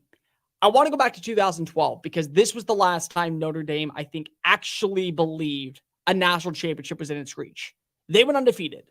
They absolutely proved to the country that they were at least a legitimate threat to hoist up the Crystal Ball Trophy. But I was in college at the time. I was a freshman at Alabama, and I remember sitting down inside of a fraternity house and watching the SEC championship. And on one side, you had A.J. McCarron, you had T.J. Yeldon, you had Amari Cooper, you had superstar playmakers on defense led by C.J. Mosley, D. Milner. It was a good Alabama team. On the flip side, you had Georgia. Mark Richt was still the head coach. You still had Aaron Murray. Todd Gurley just became a household name, and this was a game that everyone was paying attention to. Georgia wins. Mark Richt is probably going to the national championship and winning his first trophy. Aaron Murray is going out with a bang. Todd Gurley is not just becoming a name that everyone knows in college football. He's becoming an icon at Georgia. And you watch the way that final drive happened, and Alabama gets one key stop, and the clock strikes 0, and our first inclination is not to say Alabama's good. Alabama has something different. No, our first inclination was, how bad of a beatdown is Notre Dame going to get? How terrible is this game going to be? And it was. It was a blowout. You watched Eddie Lacy score countless touchdowns. You saw A.J. McCarron become a 2-time national championship winner. You saw T.J. Yeldon and Amari Cooper make their names known at Tuscaloosa. And the streets were riddled with drunken teenagers celebrating yet another title against Notre Dame. Notre Dame was good, but they weren't that good. This Notre Dame team would absolutely blow that team out of the water. And it would blow the 2019 team out of the water, and it would blow the 2020 team out of the water, and it would blow every team that has ever been considered relevant in South Bend, Indiana up to this point. Because Notre Dame is actually a really good roster. I don't want to hear about the scheduling. I don't want to hear about how they, quote unquote, don't play everybody every single year. This year they do. They got games against Clemson. They got games against Duke, who's actually a really good roster. They have a game against Louisville, who I am a lot higher on than most. They have a game against USC, which if this game lives up to the hype, that game is going to be potentially the game of the year. That absolutely can. But what does a win do for Notre Dame? Number one, it justifies why you went out in the transfer portal to go get Sam Hartman. Hartman was a stud at Wake Forest. He's the all-time leader in the ACC in passing touchdowns with 110. He's number 2 in passing yards, only behind Phillip Rivers. And he could have gone anywhere in the country. But he chose to go to Notre Dame for games such as these, for the ones where all television screens are going to be pointed at his name on the back of his jersey, and they are going to want to see if he can deliver. That's why you bring him in. And Marcus Freeman didn't have to do that. Marcus Freeman had 2 quarterbacks. He had Drew Pine and he had Tyler Buckner. And both of them could have been starters. Last year, they go 9-4 with the 2 of them combined. Now, Buckner sucked at the start of the year, but he did get a win over South Carolina, which at least gives you confidence that he was doing something right. But you bring in Sam Hartman because you know this is a quarterback that elevates our status. And so far he has. Leads college football in passing touchdowns. He's number 2 in passing yards. He also has a great rapport with this young receiving room, with the tight end play. The offensive line has done a good job. Audric Estime is a freaking stud. And the defense underneath Al Golden has taken another step forward. And that's because of what Marcus Freeman did. So if you get a win, it justifies moving off of Tyler Buckner. It justifies moving off of Drew Pine. And it puts you in the conversation of, I know what I'm doing as a head coach. Speaking of which, number 2, you got the hire right when it came to Marcus Freeman. Notre Dame is an institution that can literally go out of its way and bring in whoever the hell they want. They can. They have the money. They have the resources. They have the complex. They have the facility. They have the history. They have everything that a coach is looking for to build up their name. And so far, they've always seemed to go with the under-the-radar hire. Nobody knew who Charlie Wise was before he got into campus. Nobody had an idea about him. He ended up leading the team to multiple 10-win seasons before he burnt every bridge and was shown the door. Brian Kelly. Brian Kelly was an up-and-comer from Cincinnati when he was hired. Guess what? Became the all-time winningest coach in program history. Became a household name. Took the team to a national championship and 2 college football playoff appearances. Guy's got something going right because LSU could not wait to bring him in to make sure that him and his family would be enough to go ahead and put them over the jump. But then you go ahead and you can go ahead and say the exact same thing. Marcus Freeman is a name that is eventually going to be a superstar in this industry. He's young. He's up and coming. He can relate to players. Do we go with this hire now versus, say, a Luke Fickell at Cincinnati, or try and get Ryan Day to leave Ohio State, or try to get another high-profile coach that could come in right away and maybe be a little bit more sound? If Marcus Freeman wins this game, he's proven not only he was the right hire, but it was the right time to make the hire. Because if he was winning big on the recruiting trail, which never happened in South Bend, Indiana, he was developing talent on the defensive side, which hasn't really been a big staple since probably 2012 when you had Manti Te'o, and he was winning big in the locker room. Players were elated to know that he was their head coach and that he was sticking around. And so now you justify in the big games, you get that guy to be your man. And that's the person who's leading you to national championship aspirations. That's the guy who can actually be supportive and consistent in the college football playoff. And he can win on the recruiting trail and the transfer portal. Notre Dame is becoming not only a household name, but it is becoming a place that everyone who can get in wants to be at. Number 3, you can go toe-to-toe with anybody. This season's done. You got to put back look at the schedule. Look at who they play. Look at the numbers. This is that game. That's it. Plain and simple. Everyone knows what Ohio State is. Everyone knows what Ohio State does. Everyone has seen how Ohio State has meticulously put themselves in a cut above everyone else in the Big Ten, minus probably Michigan. And even then, look at the history of Michigan before Jim Harbaugh. Look at it after Jim Harbaugh.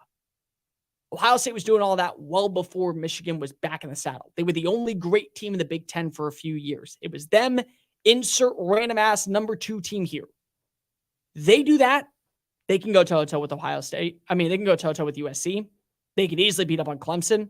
They could go toe-to-toe with anybody in the country because Ohio State has weapons on weapons on weapons on weapons.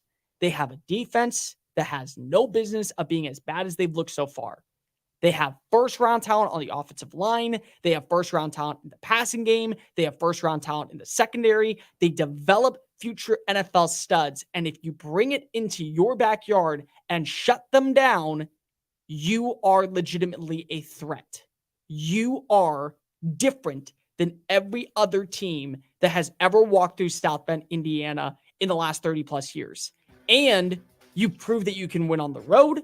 You prove that you can win at home. You have the right coach leading the charge for your future. You went out, you got the quarterback that's going to set the tone and put you over the edge. And now you can strut your stuff, puff out your chest and say, you want to go toe-to-toe with us? Bring it on. We're going to knock your ass down and you ain't getting back up without a second win coming. Learn how thousands of smart homeowners are investing about $1 to avoid expensive home repair bills. John, a former non-customer, said, "My air conditioner broke and I had to spend $1,900 to fix it." Jeff, a customer, wrote, "My air conditioner broke and I got a new one at no out-of-pocket cost." Mary, a former non-customer, wrote, "My heating system stopped running. I had to spend $3,000 to get a new one." Lisa, a customer, wrote, "My heater stopped working. I got it fixed at no out-of-pocket cost." For about $1 a day, you can have all the major appliances and systems in your home guaranteed fixed or replaced with HSC's home warranty coverage. Call now, and the first month is free. If the lines are busy, please call back. 800-814-5615. 800-814-5615. That's 800-814-5615. 800-814-5615. The diehards. There's a lot that think they're the king, you know what. And those shows out there are awful. But I've also been very good at grooming co-hosts to be like really national spectacular talents. And then I sit here in my basement broadcasting live. This is funner. I suck. This is funner. Funner. Is that a word? Funner? You don't even drink. No. The Diehards, weeknights from 8 to 10 Eastern on the Sports Map Radio Network. First Name Sports with Greg Frank. We bring on the legend himself, Joey Chestnut. It was my sophomore year of high school, and we did a wing bowl every Friday before the Super Bowl. I came out red hot. I had 30 wings in the first round, and I was feeling really good about my chances to win. And the odds-on favorite for the event was a wrestler who showed up late. They stalled 5, 10, 15 minutes, whatever it was, in between the first round and the start of the second round to let him back in. Eventually, I got down to the semifinals and vomited and was disqualified from the event. I believe that I was robbed of a wing bowl championship my sophomore year. What say you? That's a tragic story in so many ways. Oh my God. They twist the rules, but then there's nothing like a disqualification. Getting sick. Oh my God. You have to know your limits a little bit. Just part of it's your fault. Wow. So you think it's a fair ruling? You have to own it. If you heave, you leave. I guess that's a point for the administration at my high school. I didn't want them to win here, but when Joey says it, I guess I got to listen. First Name Sports, weekday afternoons from 2 to 4 Eastern. Imagine learning about radio and being mentored by true radio professionals in real radio stations. Well, actually, you don't have to imagine, because there's Radio Connection. Radio Connection gives you the opportunity to learn one-on-one and be mentored by radio pros. Plus, you don't have to worry about getting into a crazy amount of debt with school tuition either. Radio Connection keeps their tuition at much lower costs. To find out more info, visit radioconnection.com.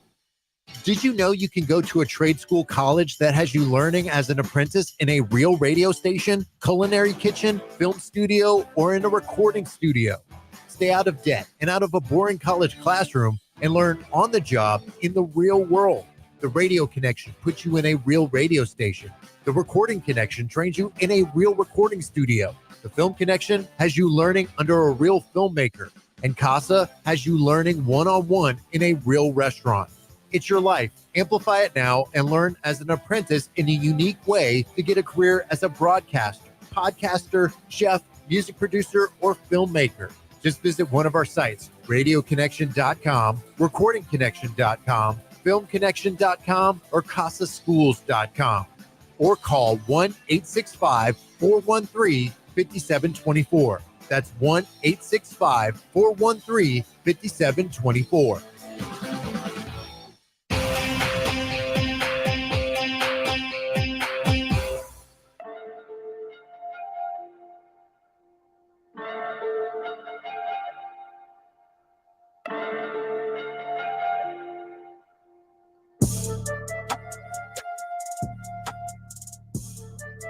This is Just Saying It on the SportsMap Radio Network.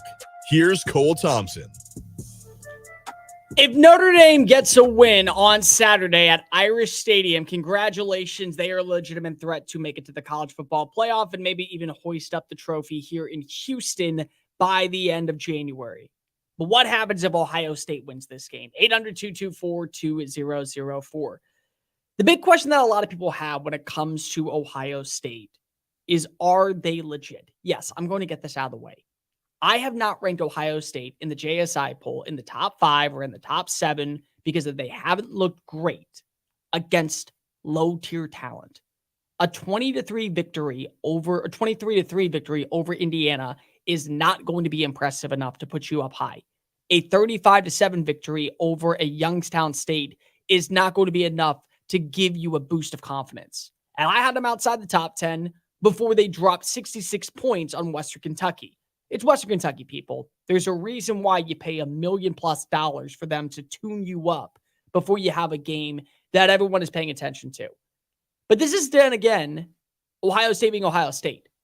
Look back at the quarterback history for years, well before Ryan Day got there, even before Urban Meyer got there. It's been a slow burn indoctrinating the next quarterback.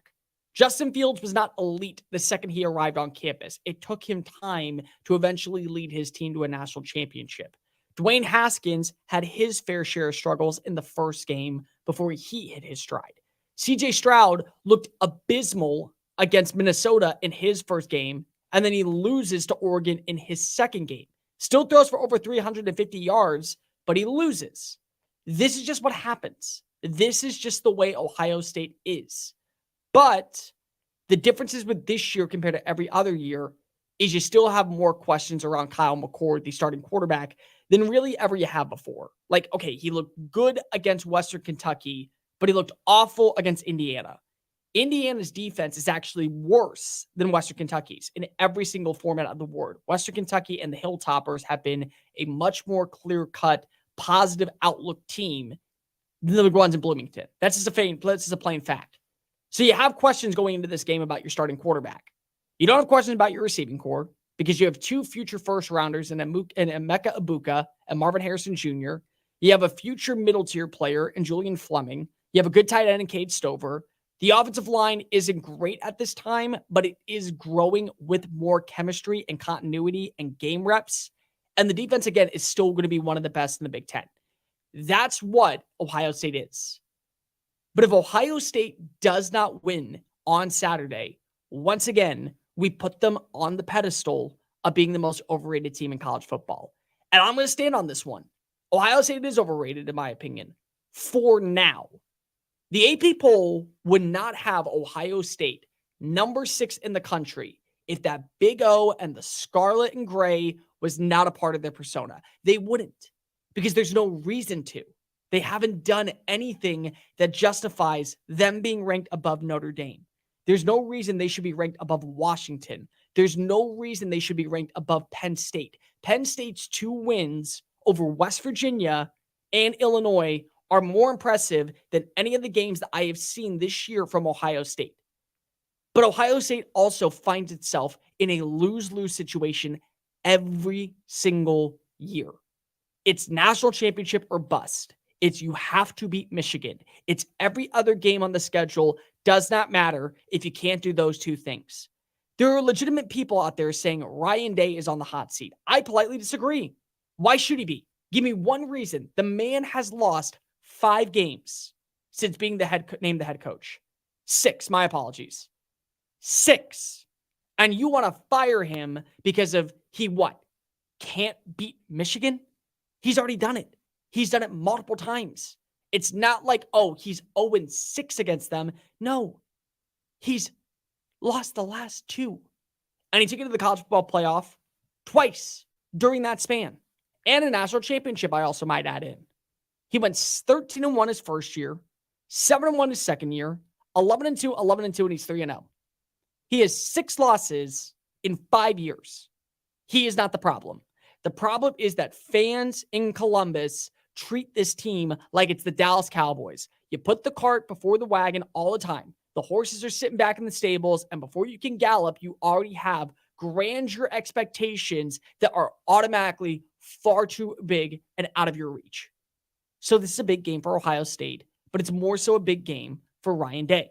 Do you remember back in the old school days when there was a guy by the name of Bob Stoops, and he was the head coach at Oklahoma, and he would always win in big time matchups, and he got the nickname Big Game Bob because of he may lose to a random ass Nebraska team or a Colorado or an Oklahoma State, but Texas, he's kicking their ass. He absolutely is going ham against a Baylor or whoever else you may play, and they always found ways to win. He lived in the moment. Ryan Day is kind of the opposite of that right now, where he wins against the teams that he's supposed to. He beats up on a Michigan State, on a Wisconsin, on an Arkansas State, on a Northwestern. And then there are the games against Georgia where you lose, and the games against Michigan where you lose, and Oregon, you lose. So this is a big game for Ryan Day just to clear his persona and put himself back in the spotlight of actually being one of the better coaches in college football. What this also does is if you get a win, there's a giant exhale in Columbus, Ohio. It's no longer we got to figure this out, man. What's going wrong with us? No, you just beat a top 10 team. And you just beat a top 10 team on the road in a very hostile environment where this year they look legit. They have great weaponry. They have a good quarterback in Sam Hartman. They have a great ground game. Everything that you have, but you have more. You're better. You are. There's no denying if you were to go pound for pound, talent-wise, who is the more impressive team? Ohio State quarterback, I lean Sam Hartman. Ohio State wide receivers, I lean Ohio State. Ohio State run game, I lean Notre Dame. Defense, I lean Ohio State. You're the better team. Now act like it. And with the win, it kind of mitigates everything. It puts you back in the driver's seat. You get a lot more comfortable about where you stand among contenders in the Big Ten. The race to be the winner of the Big Ten East only comes down to likely November. And it also puts a team like Penn State on notice. And it puts a team like Maryland on notice. And it puts Minnesota and Michigan State. Oh, well, they've had a quarterback problem. They haven't been able to find consistent success, and they haven't been able to really hit their stride at the right time. Well, they just did it against a team that's 4-0, ranks top 10 in almost every single offensive metric, and has been better defensively than we give them credit for underneath Al Golden. They did that, and they did that in an area where they probably shouldn't have. It wasn't just, oh, we were able to win in front of our home crowd. We made the trip down to South Bend, Indiana, and we kicked their ass to oblivion. That's what you get in this game. So it's a big matchup for Ohio State. And it also probably solidifies you got the right quarterback. Because I'm not asking for Kyle McCord to be a world beater. I'm not asking to be CJ Stroud 2.0. I'm not even asking him to be basically what you would say Dwayne Haskins was. I'm asking to be Brock Purdy 2.0. That's what I'm asking for. Get the balls in receivers' hands. Don't have some turnovers. Find your way to open up avenues. Let them work well after the catch. Build a rapport. Don't go ahead and lose third down conversions and find your way into the end zone. Or at least find your way into the red zone to where every drive ends with you ending up putting up points. That's what you're asking for Kyle McCord. And if he does that, okay, problem solved. It was right to go ahead and start him over Devin Brown. And there still is a conversation by a lot of people in Ohio State. Is Devin Brown the right guy? Is he going to be a legitimate threat, and should he be starting? He wears number 33 like Sling and Sammy Baugh. Can he hone in that version and actually take the field and bring us back to the glory days? No one's going to worry about Ohio State if they win this game.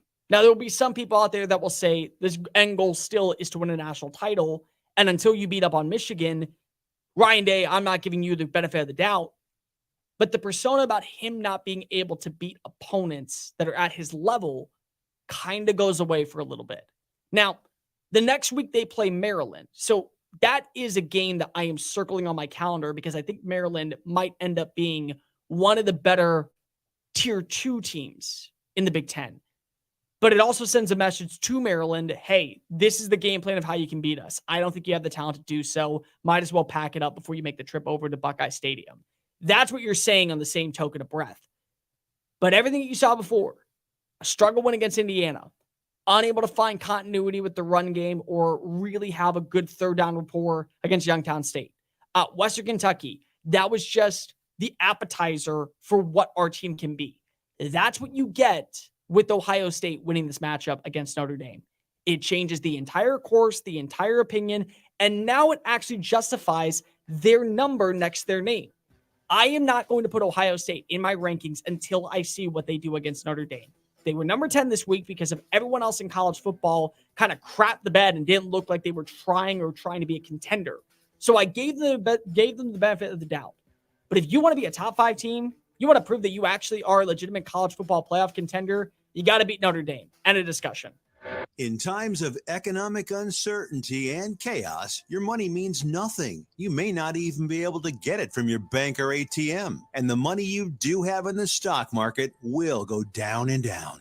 What you can bank on is gold and silver. Gold and silver have been a reliable and trusted form of currency for thousands of years. Gold and silver have never been worth zero, and typically gold holds its value during economic turmoil. Call the Gold Hotline now and learn how to protect your money and your assets with gold and silver. And learn how to set up a new IRA or roll over your current one into a gold-backed IRA.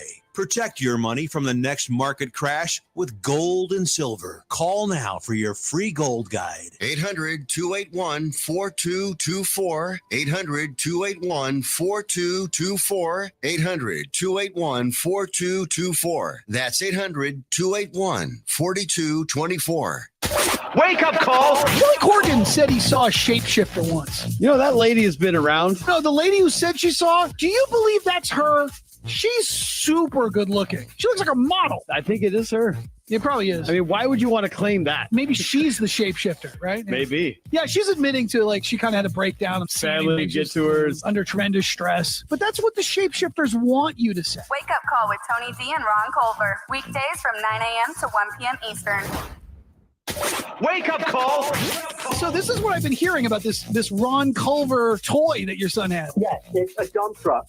You push a couple of buttons, and it goes from noises to actual songs. And I swear to goodness, it's an uncanny sound of Ron. It's like Ron Culver's the voiceover guy. Backing up.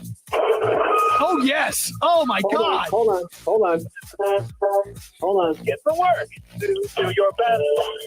When you have a job to do your best. When you have a job to do the best that you can do. When you have a job to do your best. That is unbelievable. Come on, Tell me, Ron. I'm doing the Vince McMahon walk right now. Very Tell me much that's so. not Ron Culver. Come on, Ron. You're lying through your teeth. There's no way. Someone has taken my voice. That sounds exactly like him. Wake up call with Tony D and Ron Culver. Weekdays from 9 a.m. to 1 p.m. Eastern. VSiN's college football betting guide is now available. VSiN experts pick season win totals for every FBS team. There's also team breakdowns, trends, and line estimates for every single game this season. The full guide is only available for VSiN Pro subscribers, but you can download a free special edition of the guide right now at sportsmapradio.com. That's sportsmapradio.com. sportsmapradio.com. First Name Sports with Greg Frank. The American League West takes another twist last night with this loss by the Astros and also a loss by the Rangers. And someone won a game in this division as the Seattle Mariners win 5-0 over the Oakland A's last night. This division, every night, we've deemed it the hot potato division because nobody wants it. But at least the Mariners lost to the Dodgers over the weekend, for crying out loud. The two Texas teams right now, the Rangers just got swept by the Guardians, lost last night to Boston, who's cooked. The Astros are losing to the worst teams in baseball, then they blow a game last night against Baltimore. I mean, there's this seesaw that never seems to end with them. This is a never-ending twist your brain into a pretzel division. Now I'm getting hungry. First Name Sports, weekday afternoons from 1 to 4 Eastern.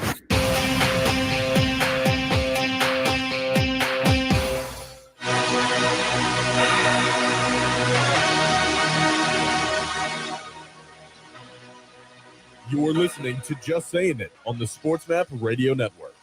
Here's Cole Thompson. Oh, welcome back in to Just Saying It right here on the Sports Map Radio Network. Cole Thompson in the driver's seat, getting you caught up on everything you might have missed, headed into a terrific Thursday morning action, 800-224-2004. And let me talk about my friends over at Splash Sports. SplashSports.com and Sports Map Radio have partnered together this upcoming NFL season to help you win a little bit more cash to put in your pocket. It's a very simple concept. You sign up by playing on the Just Saying It pool or the Sports Map Radio pool. We got two different games going on. The first one is the Survivor. Plain and simple.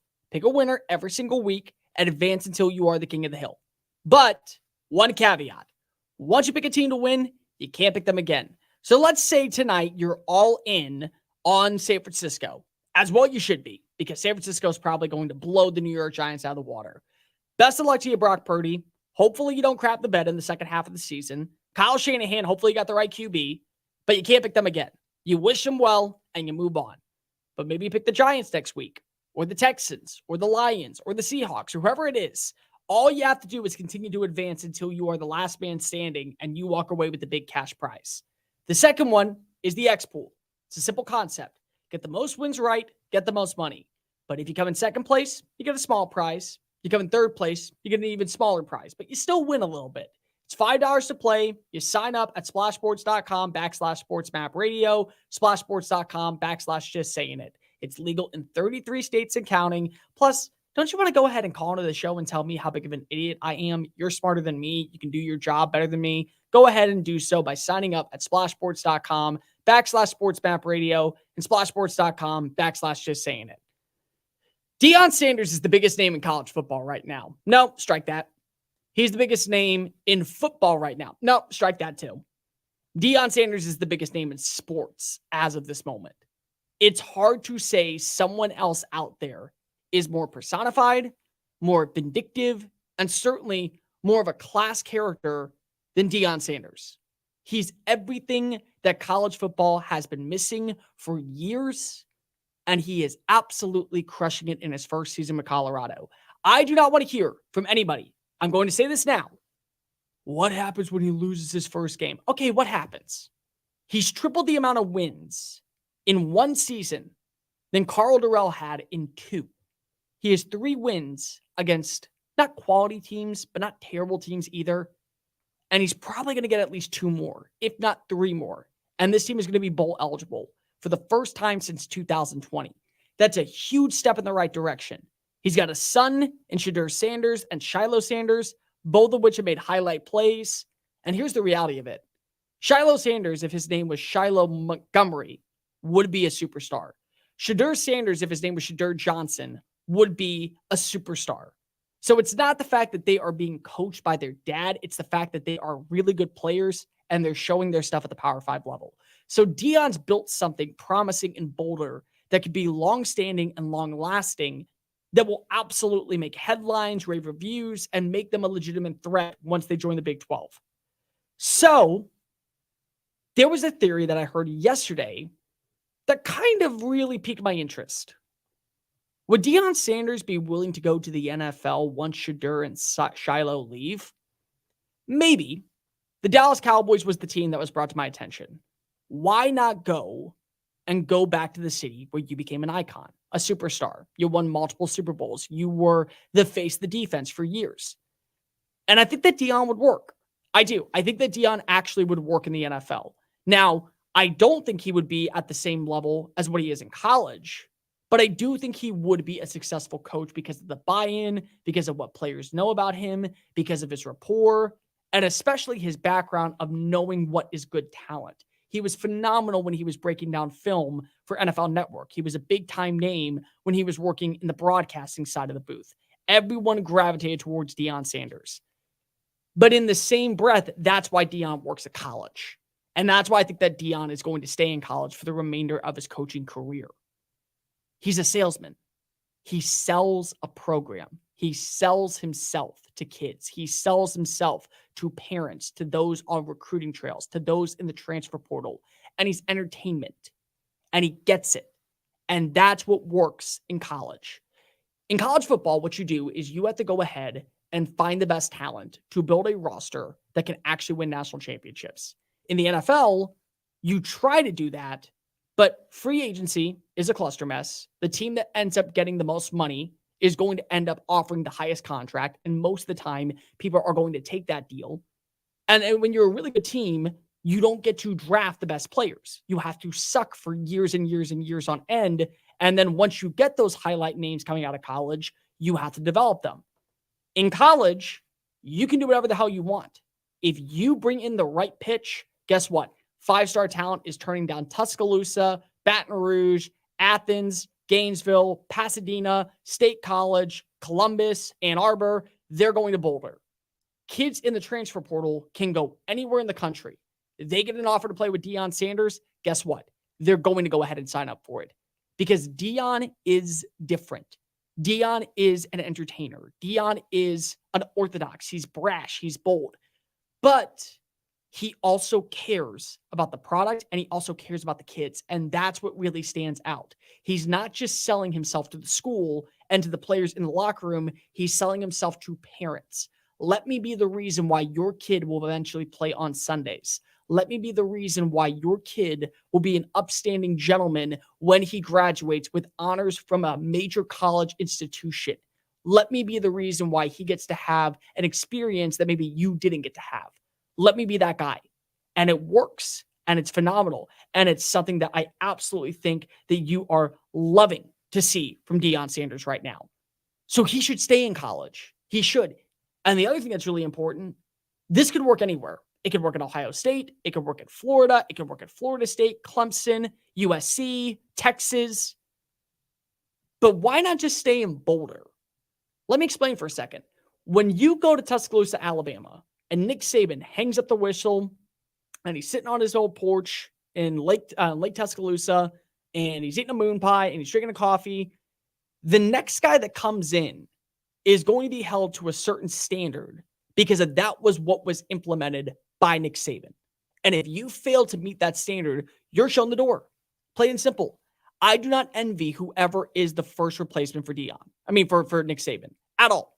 I don't. And I can tell you right now, they're not going to last long. They're going to be out of a job within 3 years because they will not meet what the boosters and what the program is expected of them. But if you stay at Colorado, you build this team into something that they haven't seen before. A consistent powerhouse dynasty type program. Deion can be that guy. Don't tell me he can't. Please do not tell me that he can't do that stuff. Because if he's already worked the transfer portal in his favor, and the biggest thing is that he's gotten the talent to develop and build a continuity and a chemistry at an all-time high, that way they've already been competitive. Deion should not have won against TCU, but they did. They shouldn't have won against Colorado State, but they did. They should have been able to beat up on Nebraska, but Nebraska's a joke. So guess what? I'm not falling into that trap. But they still won that game. And imagine if he gets an upset win over Oregon this weekend. Or imagine if he gets an upset win in 2 weeks against USC. Or imagine if he gets an upset win over X amount of teams along the way, and this ends up becoming a really strong 8-4, 9-3 season. And then they go to the Big 12. You don't think that every single recruit in the country is not paying attention to that? You don't think that they're seeing what NIL is doing, what the transfer portal is doing, what type of talent is already there? And Deion knows that this team is flawed. He's not going to go out of his way and say, oh yeah, we're perfect. What he says is the locker room is buying into the culture and the culture is booming. And as long as we continue to build the way that we are, no one is going to be able to beat us. And he's not wrong. He isn't. Because if he can do one thing that most coaches can't, he can say, I know what it takes to be a Hall of Famer. Come play for me. Let me get you there. You don't think that coaches and that players aren't paying attention to that? By the way, look at the staff that he's built. Charles Kelly was a defensive-minded wizard and a great recruiter at Alabama. He didn't have to go to Colorado. He could have stayed in Tuscaloosa, won another national title. Nope. Goes to Boulder, has already made an impact on the defense. Sean Lewis was a head coach at Kent State. He could have stayed there. He could have been a MAC household name. People would have watched the Golden Flashes. They would have been probably 7-5, 8-4. Maybe they would have done enough to win the MAC title. Yeah. Instead, he leaves a head coaching job to become an offensive coordinator. And more coaches, I think, are going to follow that method when they continue to get passed up on jobs because of the easier pathway to get to being a Power 5 head coach is by working at a Power 5 job as a coordinator. So he's building a staff that's promising. He won't have to deal with the drama that is ownership and those who are in the building and a GM. He gets to control everything. He gets to be the salesman that actually turns Colorado into something long-lasting, and he gets to be the boss. He gets to have full control over everything. He does that. Why wouldn't you want that? Deion Sanders is made for college football, not the NFL, and I refuse to believe otherwise at this point. Attention Medicare recipients and anyone turning 65. Medicare has approved new benefits not included with original Medicare and older Medicare Advantage plans. You may not be getting all of the benefits you're entitled to, including in-home aids, telephone appointments with your doctors, home-delivered meals and prescriptions. These benefits may be available, and it's a free call to enroll. The new plans may also offer free eyeglasses, free hearing aids, free wellness visits, and gym memberships. Call the Medicare benefits line now. It's easy. Call 800-683-3822. 800-683-3822. Find out if you're eligible for new benefits like meal and prescription delivery, in-home aids, and telemedicine. Some plans may have a $0 monthly premium or zero copays for big out-of-pocket savings. Not all Medicare Advantage plans are alike. The new plans have more benefits for many people. Call 800-683-3822. 800-683-3822. 800-683-3822. 3822. First Name Sports with Greg Frank. You can feel bad for Aaron Rodgers and also laugh at Jets fans today. I'm telling you that both of those emotions are fair emotions to exist. Again, maybe a sobering reminder. Don't count your chickens before they hatch. Don't be putting your team already in the playoffs in a loaded AFC or already thinking that you could be in the AFC Championship game or even the Super Bowl when your franchise has been nothing but a mess for over a decade. First Name Sports, weekday afternoons from 1 to 4 Eastern. Just saying it with Cole Thompson. Is it possible that Bill Belichick truly is on the hot seat this year? And it's not that I think that right now we can say absolutely no questions asked. He loses, he struggles, the team ends up faltering and falling apart. They're immediately going to fire him. But here's the thing that I will say. I want you to go ahead and say your coach was fired on the spot right here and right now, and you had an opportunity to bring in a head coach. Would you pick Bill Belichick? I would guess about 95% of people would say, I do not want Bill Belichick. Bill Belichick has made countless errors on end to where right now he is a liability if you add him to your team. It's not that I think that Bill Belichick right now is facing pressure to win this year. It's about the value of what he brings to the team and what he brings internally to a locker room. Just saying it. Weekdays from 3 a.m. to 7 a.m. This is Ernie Johnson Jr. Sports is about overcoming obstacles, and college coaches work hard to help young men overcome Duchenne muscular dystrophy. It's called Coach to Cure MD, and you can help. Text the word CURE to 501-501 to donate $25 on your next mobile phone bill, or go online to coachtocuremd.org. Text the word CURE to 501-501. Help coaches cure MD. Sponsored by the American Football Coaches Association. Texting and data rates may apply.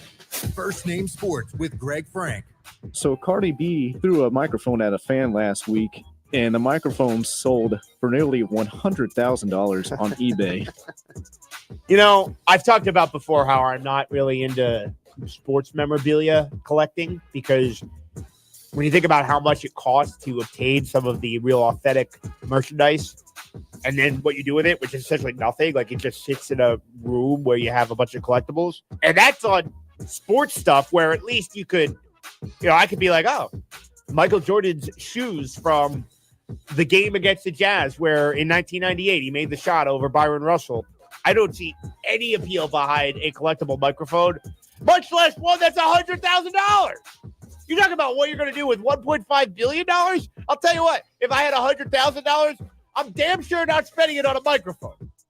First Name Sports, weekday afternoons from 2 to 4 Eastern.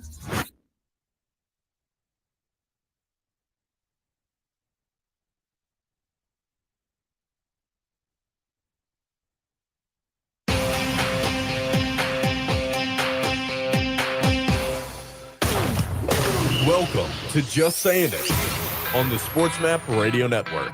You know what I'm saying? I think you do. Here's Cole Thompson. So all the early birds, the cats, the worm, the midnight owls burning through the oil, and those of you who just can't sleep, this is the program made for you. Welcome on into Just Saying It right here on the Sports Map Radio Network. Cole Thompson in the driver's seat, getting you caught up on everything you might have missed headed into a terrific Thursday morning action. 800-224-2004. Call the show. Tell us what you like, what's on your mind, what you want to talk about. Everything and anything is on display. 800-224-2004. At Mr. Cole Thompson on Twitter, at Sports Map Radio. You can download the Just Saying It podcast version of the show on iTunes, Spotify, YouTube, Audio Boom, wherever else you get your podcast listening systems. We got you covered 24/7, 365 days out of the year. If you want to, go ahead and subscribe to the YouTube channel as well, at Mr. Cole Thompson. Don't miss a second of the action. You can go ahead and watch all 3 hours live. And at the same time, download the Sports Map Radio app. Carry us in your pocket throughout your day. That way you don't miss a second of all of our great local programming. The wonderful, delightful Michael Hernandez on the other side of the glass producing. Fun final hour planned ahead. Are the Dallas Cowboys legit? They've played 2 games. They've scored 70 points. But do you believe in them as a Super Bowl contender? Be real with yourself for a second. Can you believe in them? Happens every single year. Is this the season where it all comes together?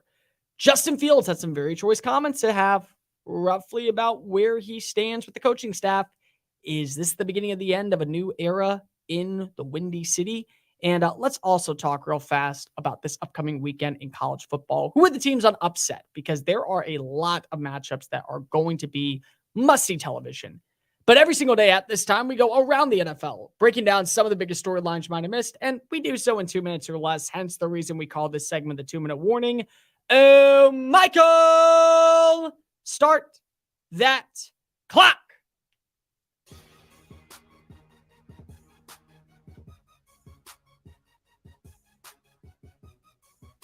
Number 1 overall pick Bryce Young is dealing with an ankle injury suffered in Monday night's loss to New Orleans. The Carolina Panthers conducted a walkthrough Wednesday due to a short week, and Young did not participate due to the ankle issue. Coach Frank Reich told reporters it wasn't clear when Young suffered the injury, and he doesn't yet know the QB status for Sunday in Seattle. The club will have a better idea on Thursday. Young's best drive Monday came on the final possession, where he generated 61 of his 153 passing yards and a touchdown.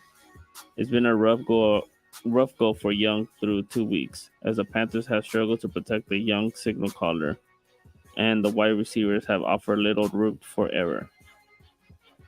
In 2 losses, Young has completed 59.2% of 71 attempts for 299 yards, 2 touchdowns, and 2 interceptions. If Young can't play Sunday, backup Andy Dalton will make the start. Rack noted Wednesday that there wouldn't be much of a difference between game plans for Dalton and Young. The Panthers also added quarterback Jake Luton to the practice squad on Wednesday. Former 6th-round gem Jake Luton is now going to be potentially starting. Here's the deal. Like, when they say it's going to be the same game plan for Andy Dalton, it's not because of they're the same player. It's because of they're going to be in the same sticky situation. That's just the way it is. It's the same crap. You don't have good receivers. You have below average to, at best, average players who are well past their prime. DJ Chark has become like the new big name in the NBA that bounced around from team to team that's supposed to end up being a difference maker. He's not. Your defense is missing a ton of players. No J.C. Horn. Shaq Thompson out for the year. They've taken a step back with everyone besides probably, I would say, Brian Burns. And he's going to also not be going maybe full throttle right now, because if he wants a brand new contract and he wants to make sure that he doesn't hurt himself, thus hurting his market. So it doesn't really matter who starts this game. I was impressed enough with Young in his first game because I thought that he was at least doing some things that you saw in college. But sometimes when you are limited as a player, and there are limitations to Bryce that he doesn't have, like weight, height, size of arm, like all that shtick, that's eventually going to hinder your success in the NFL. And so they got to build around him, and they can't do it this year. So if you want to play him and watch him get killed behind an offensive line, okay, go for it. That's what's going to happen. You want to see him be successful, except that there are going to be limitations to his game because of what you have as supporting cast members. it doesn't really matter who starts. It's a long season. The hope is this year, after what you had last season, you end up with the right quarterback of the future because you just trade away all your assets for the next 2 drafts. You trade away your number 1 receiver. You got to be able to say that you walk away with something positive with the Alabama former QB. Saquon Barkley will not be available to help the Giants try to make 2 straight wins. The Giants running back has been ruled out for Thursday night's contest against the San Francisco 49ers due to an ankle injury, per Wednesday injury report. Barkley's injury occurred late in New York's stunning comeback win over Arizona when he received a handoff on the Giants' final scoring drive and needed help to exit the field. His status has been a focal point throughout the week, with head coach Brian Dable not immediately ruling him out. But with Thursday's night shortening a window for recovery and treatment, it appears the Giants are exercising caution with their star running back. The Giants needed 6 quarters to pass before they scored a touchdown in 2023, but exploded for 31 second-half points in their Week 2 win. They hope to produce a similar total without Barkley against a much tougher opponent Thursday night. Dude, okay, Brian Dable, what the hell were you doing yesterday? Oh, he may play. We don't know. He seems to be healthy. No, he's not. He's not healthy.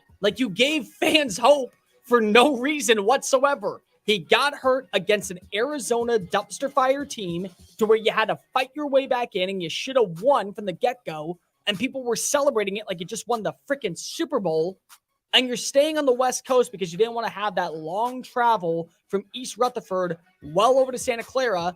So he doesn't get to go work out in the facility. He doesn't get to be around the normal trainers that he would see on a daily basis. He doesn't get to sleep in his own bed. But instead of just coming out and saying, we're going to rest him this week, we're going to hopefully have him back for week 4. He'll be fine. He'll be good to go. We'll be able to turn the corner at the right time before things get out of control.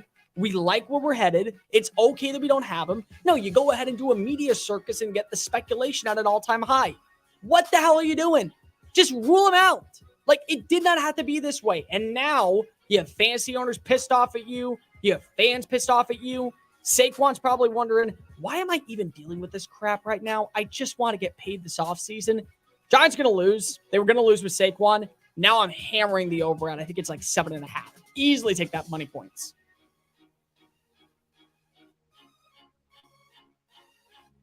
The Rams and Cam Akers are parting ways. Los Angeles is sending Akers to Minnesota via trade.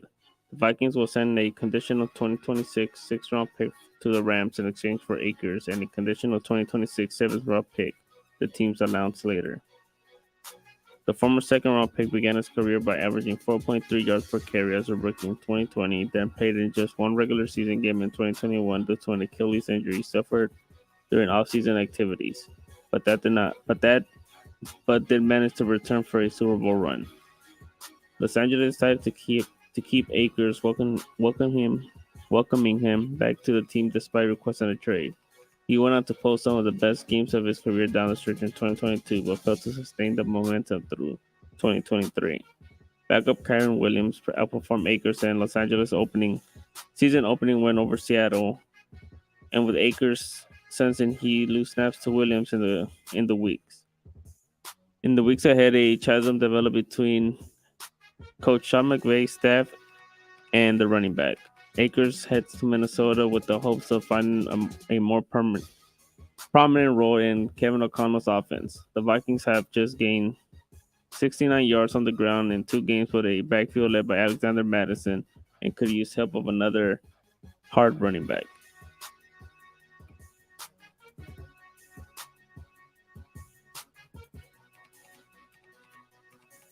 Could use help. You had help. His name was Dalvin Cook. Now he's basically relegated to a backup role in New York, and he's on a dumpster fire of a team that does not have an identity because of Zach Wilson's his quarterback. So sucks for you, brother. Hate to say that you signed a little too late. Unfortunately, you knew what was going to happen when Aaron Rodgers went down. Your season kind of went up in smoke. It was a terrible situation. Nobody enjoyed it. But why not just keep Dalvin Cook? A guy that was already going to be on the books for a certain amount of money. I think it was $7 million. that would have helped fortify the run game. You wouldn't have to trust Alexander Madison, who, in my opinion, never has been anything more than a backup. And now you're really trusting that Cam Akers, who has been a hit or miss throughout his entire NFL career and also is injury prone, to be your guy. It just makes little to no sense. Like, Kwesi is a dude who's all about numbers and statistics and trying to figure out how to put a round pole and a square peg and all that stuff. Like, why not just keep the guy that you already know is going to be a 1,000-yard rusher? He was a part of your team last year. That was part of the reason you made it to the playoffs and won a lot of one-possession games. Why not just keep that dude? It makes absolutely no sense to me. But hell, best of luck to you, Cam Akers. Thank God I picked him up off the waiver wire. Kareem Hunt is back home. According to reports, the running back is returning to the Cleveland Browns on a one-year deal worth up to $4 million. A native of Ohio, Hunt was expected to be a sought-after talent in 2023, even after tallying just 854 rushing yards combined between 2021 and 2022. The market, however, was not kind to running backs this offseason, leaving Hunt with little to no interest. Jerome Ford, the initial replacement for Hunt, is expected to be the lead running back in place of injured Nick Chubb. On first glance, Ford put together a productive night, rushing 16 times for 106 yards, but one carry accounted for 69 of those yards, meaning his average per rush on the other 15 attempts came in at 2.5 yards. Yeah, okay, here's the fun part. One of two things is going to happen. Those who picked up Kareem Hunt on the waiver wire yesterday are going to prosper and flourish and end up getting a lot of production, or they're going to suck. Or those who picked up Jerome Ford are going to see the exact same thing. It doesn't change your persona. You're still a loser team. There you have it. 2-minute warning. Right here on Just Saying It. In business, service is everything. Cintas delivers what you need to better serve your customers. Whether it's freshly laundered work apparel for almost any job imaginable, tested and inspected fire protection systems, first aid and safety supplies, on-site AED training, or mops and restroom products, stocked and ready when you need them. Better work days happen together. So visit Cintas.com. Oh, I'm ready! And get ready for the workday. Do you want to learn the secret to becoming a published author in a few easy steps? Here's all it takes with help from Dorrance Publishing. For over 100 years, we've assisted individuals like you to fulfill their dreams of becoming a published author. When you call right now, you'll be assigned your own personal consultant who will help you through the entire book publishing and design process. Then, your book goes into production. It gets promoted, distributed, and finally, made available where books are sold. If you've got a book idea, call Dorrance Publishing right now for a free consultation. We'll help get your great idea out of your head, on paper, printed, and sold. It's a free, easy call. We're trusted by thousands of book authors just like you. So don't wait another day. Call now. 800-847-1362. That's 800-847-1362. 800-487-1362. The diehards. What's the deal with the beware of moose signs every 5 miles? I didn't see a moose. The moose moved out long ago. They're like, this place is freezing cold. I don't like it. There's no moose in Maine. It's a hyperbole. It's an exaggeration. There's no moose. When I saw those bumper stickers, I thought it was a joke. Like, beware of moose. Like, imagine that. Imagine if you saw an animal living outside in this Arctic tundra. I thought it should be like, beware of penguins. The Diehards, weeknights from 8 to 10 Eastern on the Sports Map Radio Network. You're going on a trip, but where are you going to stay? How much will it cost? Well, it'll cost less by booking on besthotelrates.com. BestHotelRates.com works with all the top hotels in the country while delivering you great hotel and room choices for the best prices. Why wait? Go to BestHotelRates.com, enter your email address, and start shopping for your next hotel room. BestHotelRates.com, it's in the name. BestHotelRates.com. VSiN's NFL Betting Guide is now available with in-depth betting previews and analysis. There's also team breakdowns, trends, and line estimates for every single game this season. Download your free NFL Betting Guide now at SportsMapRadio.com. That's SportsMapRadio.com. Bet smarter this fall with a free betting guide from VSiN at SportsMapRadio.com. That's SportsMapRadio.com. SportsMapRadio.com.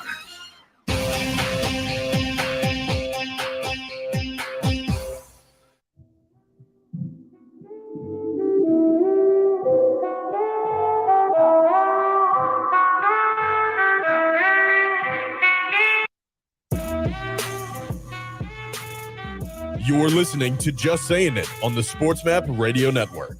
Here's Cole Thompson. How about them Cowboys? How about them Dallas Cowboys? Is it time to start believing that this is the year it all comes together? Or once again, will they put the wagon before the horse and fall apart before the season even begins? 800-224-2004. So, Dallas has put up 70 points in 2 games against the New York Giants and the New York Jets. Here's the caveat. The Giants suck, plain and simple. They have not found a rhythm, consistency, continuity, any bit of the same shtick that worked last year underneath Brian Dable. And the Jets was supposed to be a must-see, compelling matchup because Aaron Rodgers was going to be your quarterback. You had an elite superstar wide receiver in Garrett Wilson. You had a great defense led by Sauce Gardner. And things went south because of Zach Wilson was starting at QB. Everyone is going to feast on Zach Wilson this year. So long as he is playing the way that he has for the last 3 seasons, he is going to get his ass eaten alive. Plain and simple. There's no other way to put it.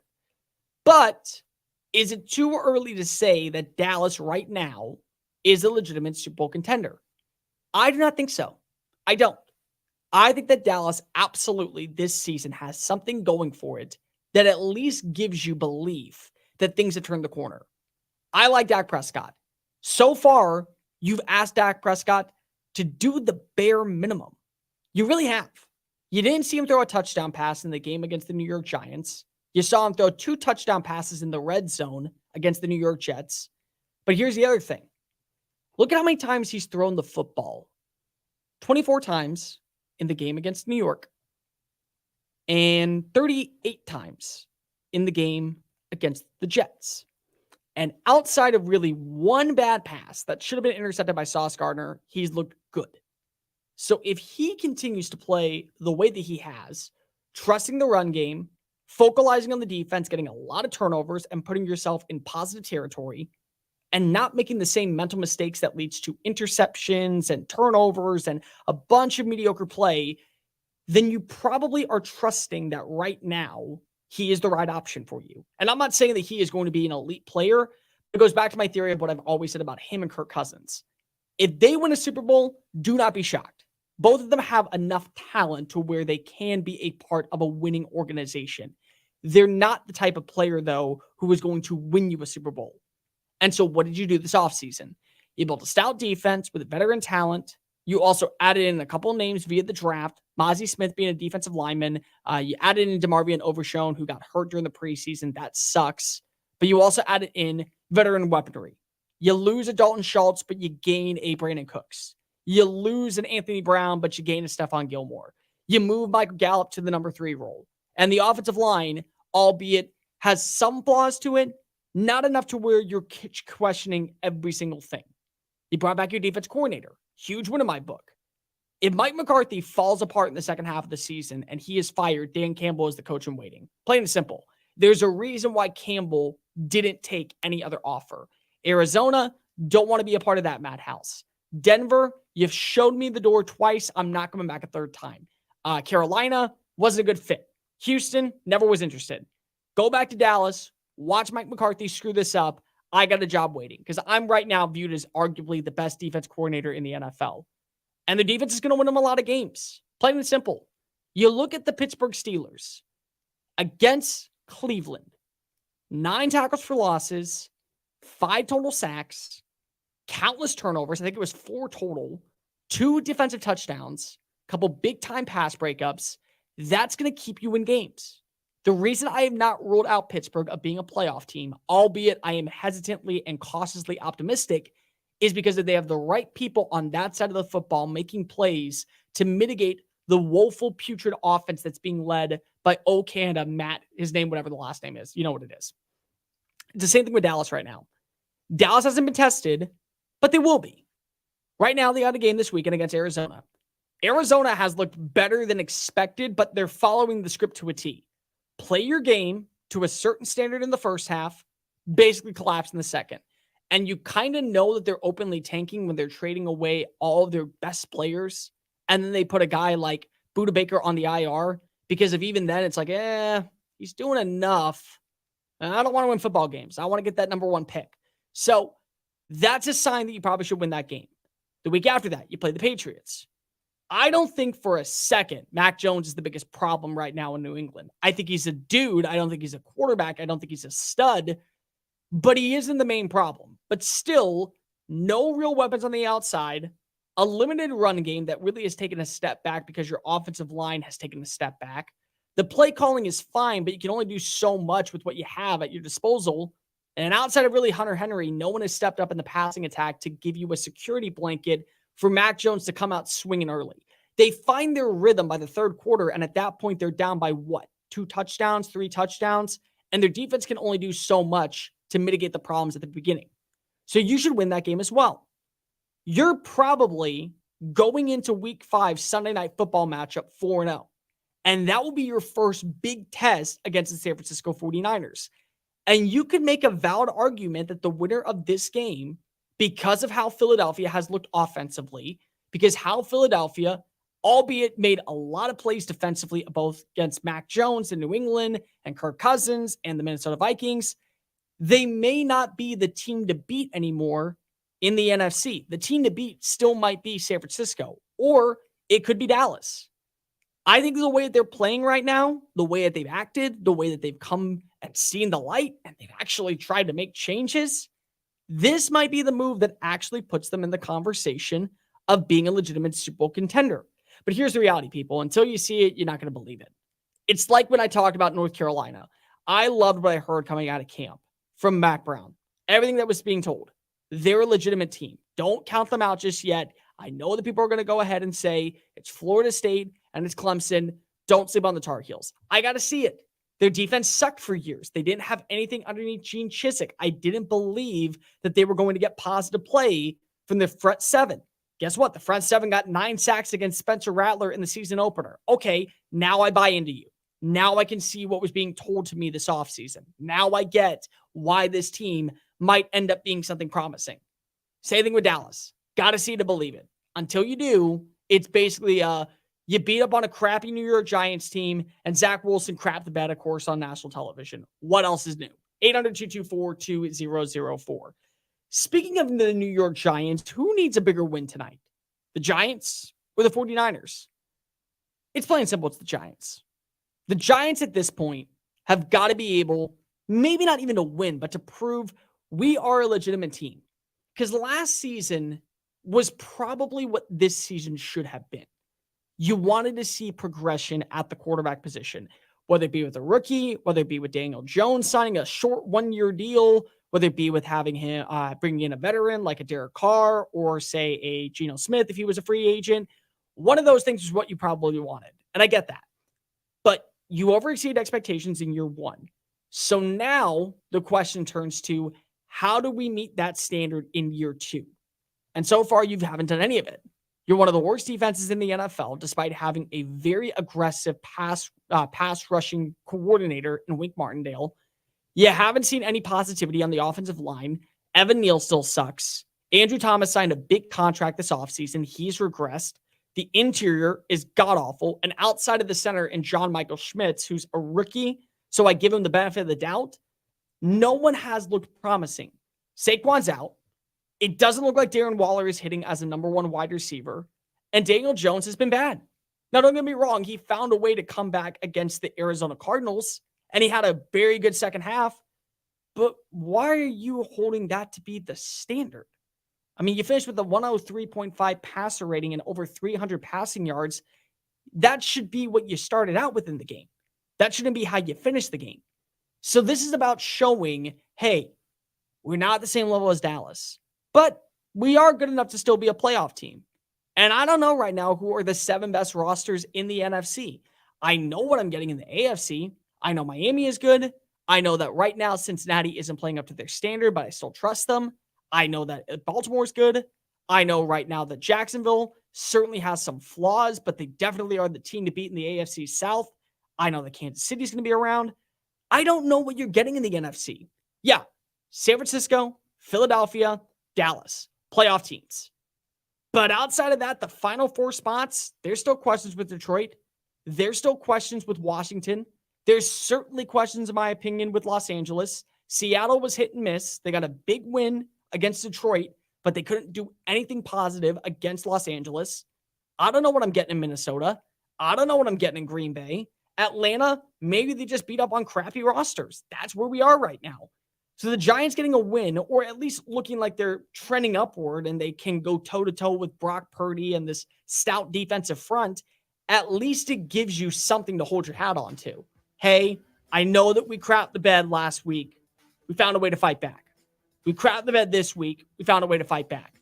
The difference is that when you fight back against one of the best teams in the NFL, you at least can say, we only lost by 3, so we beat the spread. Give us a little bit of the benefit of the doubt.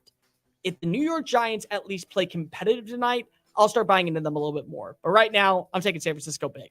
Learn how thousands of smart homeowners are investing about $1 to avoid expensive home repair bills. John, a former non-customer, said, "My air conditioner broke and I had to spend $1,900 to fix it." Jeff, a customer, wrote, "My air conditioner broke and I got a new one at no out-of-pocket cost." Mary, a former non-customer, wrote, "My heating system stopped running. I had to spend $3,000 to get a new one."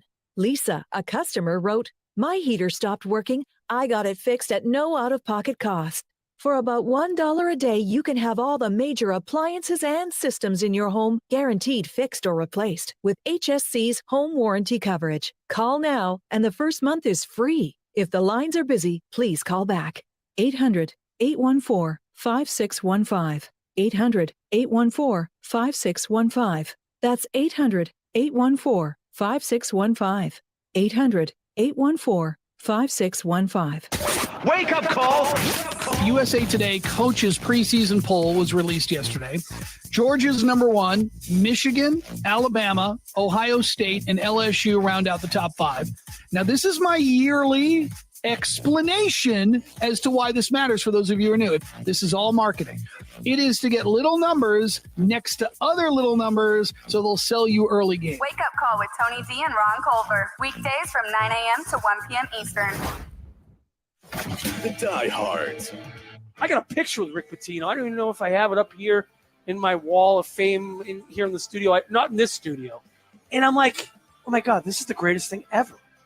Rick Pitino is running one of the greatest NBA franchises ever to rebuild them in the glory days. You know, Larry Joe Bird was on his way out, bad back and all, and Kevin McHale's not walking through that door. Robert Parrish is not walking through that door. And you're like, oh my God, Rick Pitino's going to do this. And what's his first move? He fires right out of that.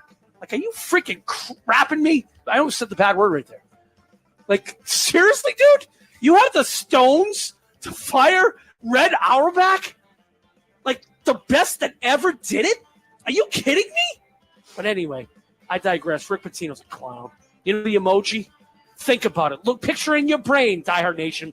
That emoji, the clown, Rick Pitino. The Diehards, weeknights from 8 to 10 Eastern on the Sports Map Radio Network. First Name Sports with Greg Frank. Victor Wembanyama says that the NBA is less physical than European basketball. You played 2 summer league games. Victor Wembanyama is kind of calling everybody in the NBA soft. There was already going to be a target on this guy's back. Now I'm sure the first time the Spurs play the Warriors, Draymond's going to remind them, you're in the NBA, brother, and we're not all pansies. First Name Sports, weekday afternoons from 2 to 4 Eastern. Wake up, Cole! Jerry Jones loves himself some Jerry Jones. Of course he does, yeah. Just picture like a little meeting room, a small little meeting room, probably seats maybe 20, 25 people. And as part of the tour, you can go there, you sit down in a seat, a hologram of Jerry Jones appears right before you. You can ask Jerry questions, and through AI, Jerry will answer them. What he did was he went, hey, guys, listen, I'm not going to be around forever. They got an eternal flame for Al Davis. Now, I'm not going to copy Al Davis, what they did for him, but what could we do for me? And they threw out some ideas, and then guy, create a hologram AI. He's like, wait a minute, hold on one second. AI, meaning I can answer questions for all of eternity? That's right. That's awesome. That is so awesome. Jerry Jones, man. Yeah, one of a kind. Wake up call with Tony D and Ron Culver. Weekdays from 9 a.m. to 1 p.m. Eastern.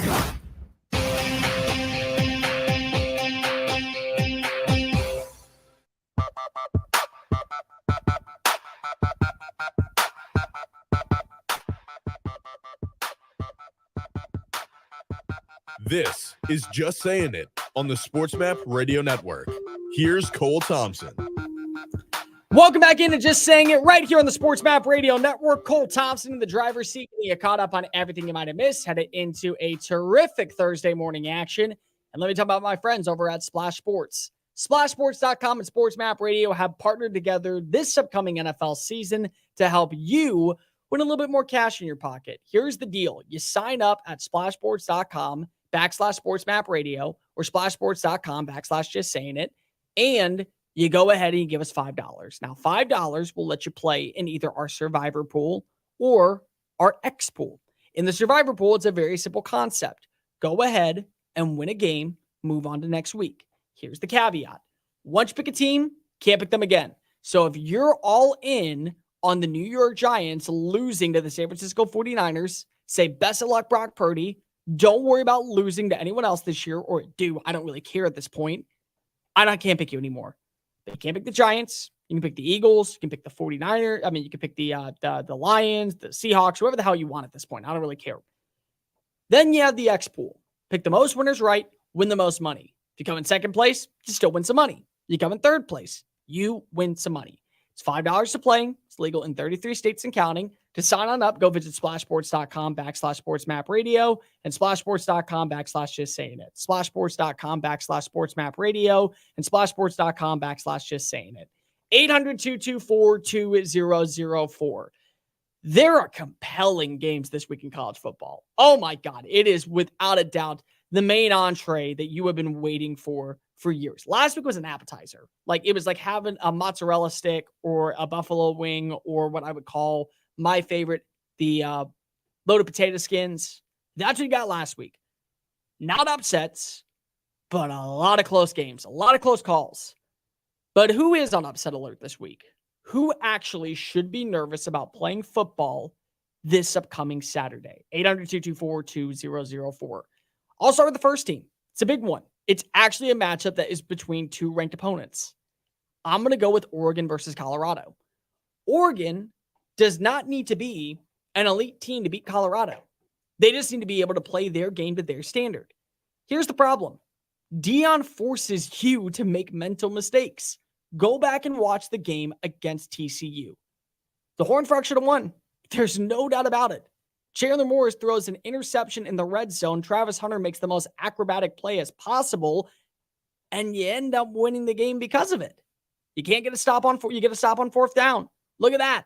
The Buffaloes pull off the upset against the national championship runner-ups. They do good. They play really well. Oregon's a better team. Oregon has a better rushing attack with Bucky Irving. They have a better quarterback overall, in my opinion, with Bo Nix. They have good receivers, not elite receivers, but good receivers. And they have a top 15 defense in college football. But if you don't play up to your standard at home, Deion attacks. Deion is going to pounce. He is going to tell Shedeur to sling it.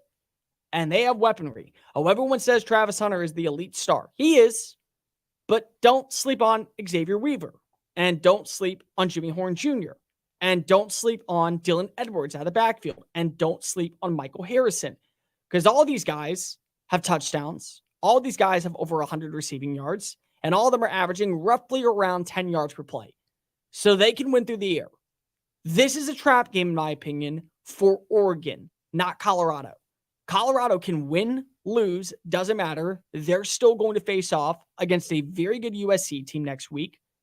But you play Stanford, and you're looking ahead to 2 weeks from now or 3 weeks from now when you face off against Washington. Washington, in my opinion, is the team to beat in the Pac-12. So if you lose to Colorado, now you're in win now mode for the remainder of the season. You cannot fall apart. You cannot drop another game if you're trying to make it to the college football playoff. I know it's an Autzen. I know that the zoo is going to be rocking and rolling, not because Deion's there, but because of it is just a really good game. But you got to be ready. You have to be ready, because if you're not ready, you're in a lot of trouble, because Deion and the Buffaloes will pounce. Next game, Texas versus Baylor. Baylor is not a good team this year. I'm sorry.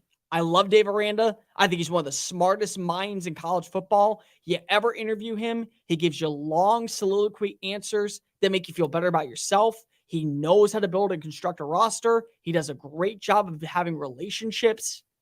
But Baylor's not good. Here's the problem, though. Texas sucks when they play against lesser tier opponents. They're willing to wake up on Saturday mornings, kiss the sun, and kick ass. They will do whatever to beat up on an Alabama. They'll go toe-to-toe with Oklahoma, and it's going to be one of the better games in the Big 12 this year. Last season, they went down the wire with TCU. TCU went to the national championship. That was one of their tougher outings. Texas. But when you face off against Wyoming, you can't find any continuity on offense. You can't find any consistency on defense.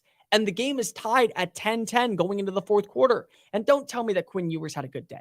I'm tired of hearing this.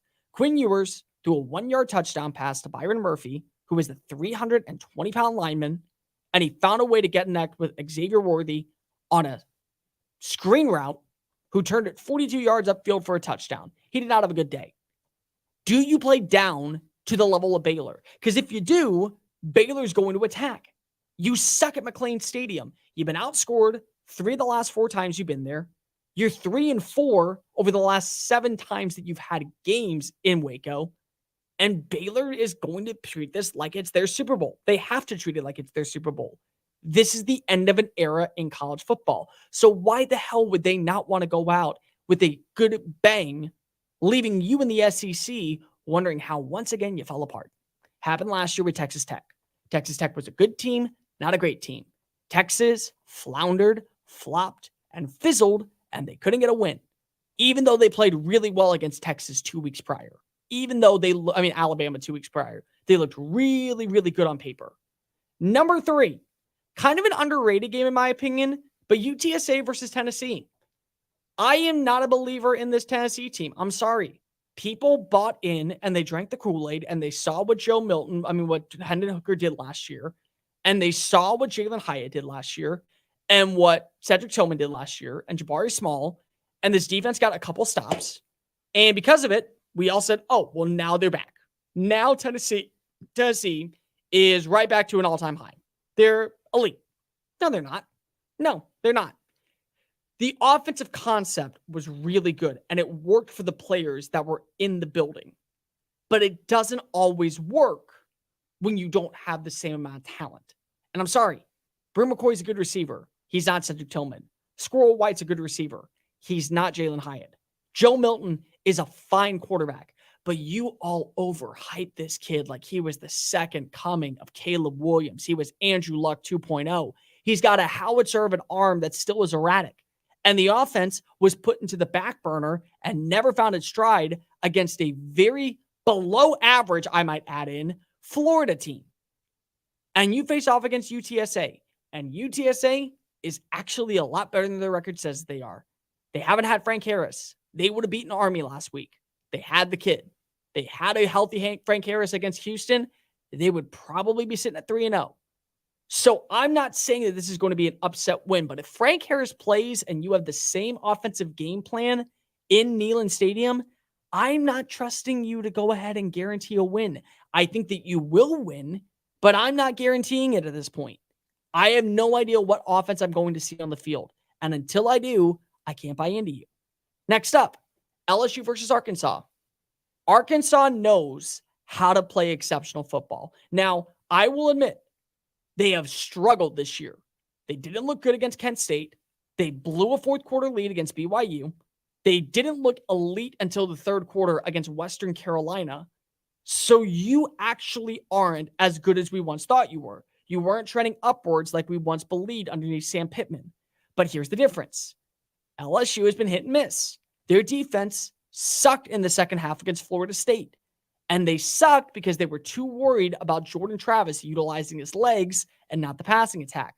Well, what happens if in this game they're saying that the wide receivers are going to be open downfield? And so guys like Andrew Armstrong and guys like Isaiah Talesa and Jaden Wilson, they all have good days. But the reality is that you're losing this game because of KJ Jefferson is utilizing his legs. So it's basically an opposite formula of what happened 2 weeks ago against Florida State. He can run. He can definitely beat you. And he can focalize and beat you into oblivion by just pile driving you into the ground. He's, in my opinion, like the Josh Allen of college football. Big arm, but big legs and big body that is hard to tackle in open space. So you better be ready for KJ Jefferson if you are the likes of LSU. And the final team that I am paying attention to, and it's not really an upset, but it kind of is in my opinion, I want to see what happens when you go and you play Cincinnati. First, not real test for Oklahoma, but Oklahoma didn't look great at all against SMU. And yeah, they beat up on Tulsa, but Tulsa, again, is not a team that people are buying stock into. And the game is at Nippert Stadium, and Nippert is actually a very, very good hostile environment. So I'm not saying Oklahoma loses, but I won't be shocked if they don't beat the spread, and I won't be shocked if this goes down to the fourth quarter. When your people are ready, your business is ready. Cintas makes sure they have what they need to perform their best. Whether it's freshly laundered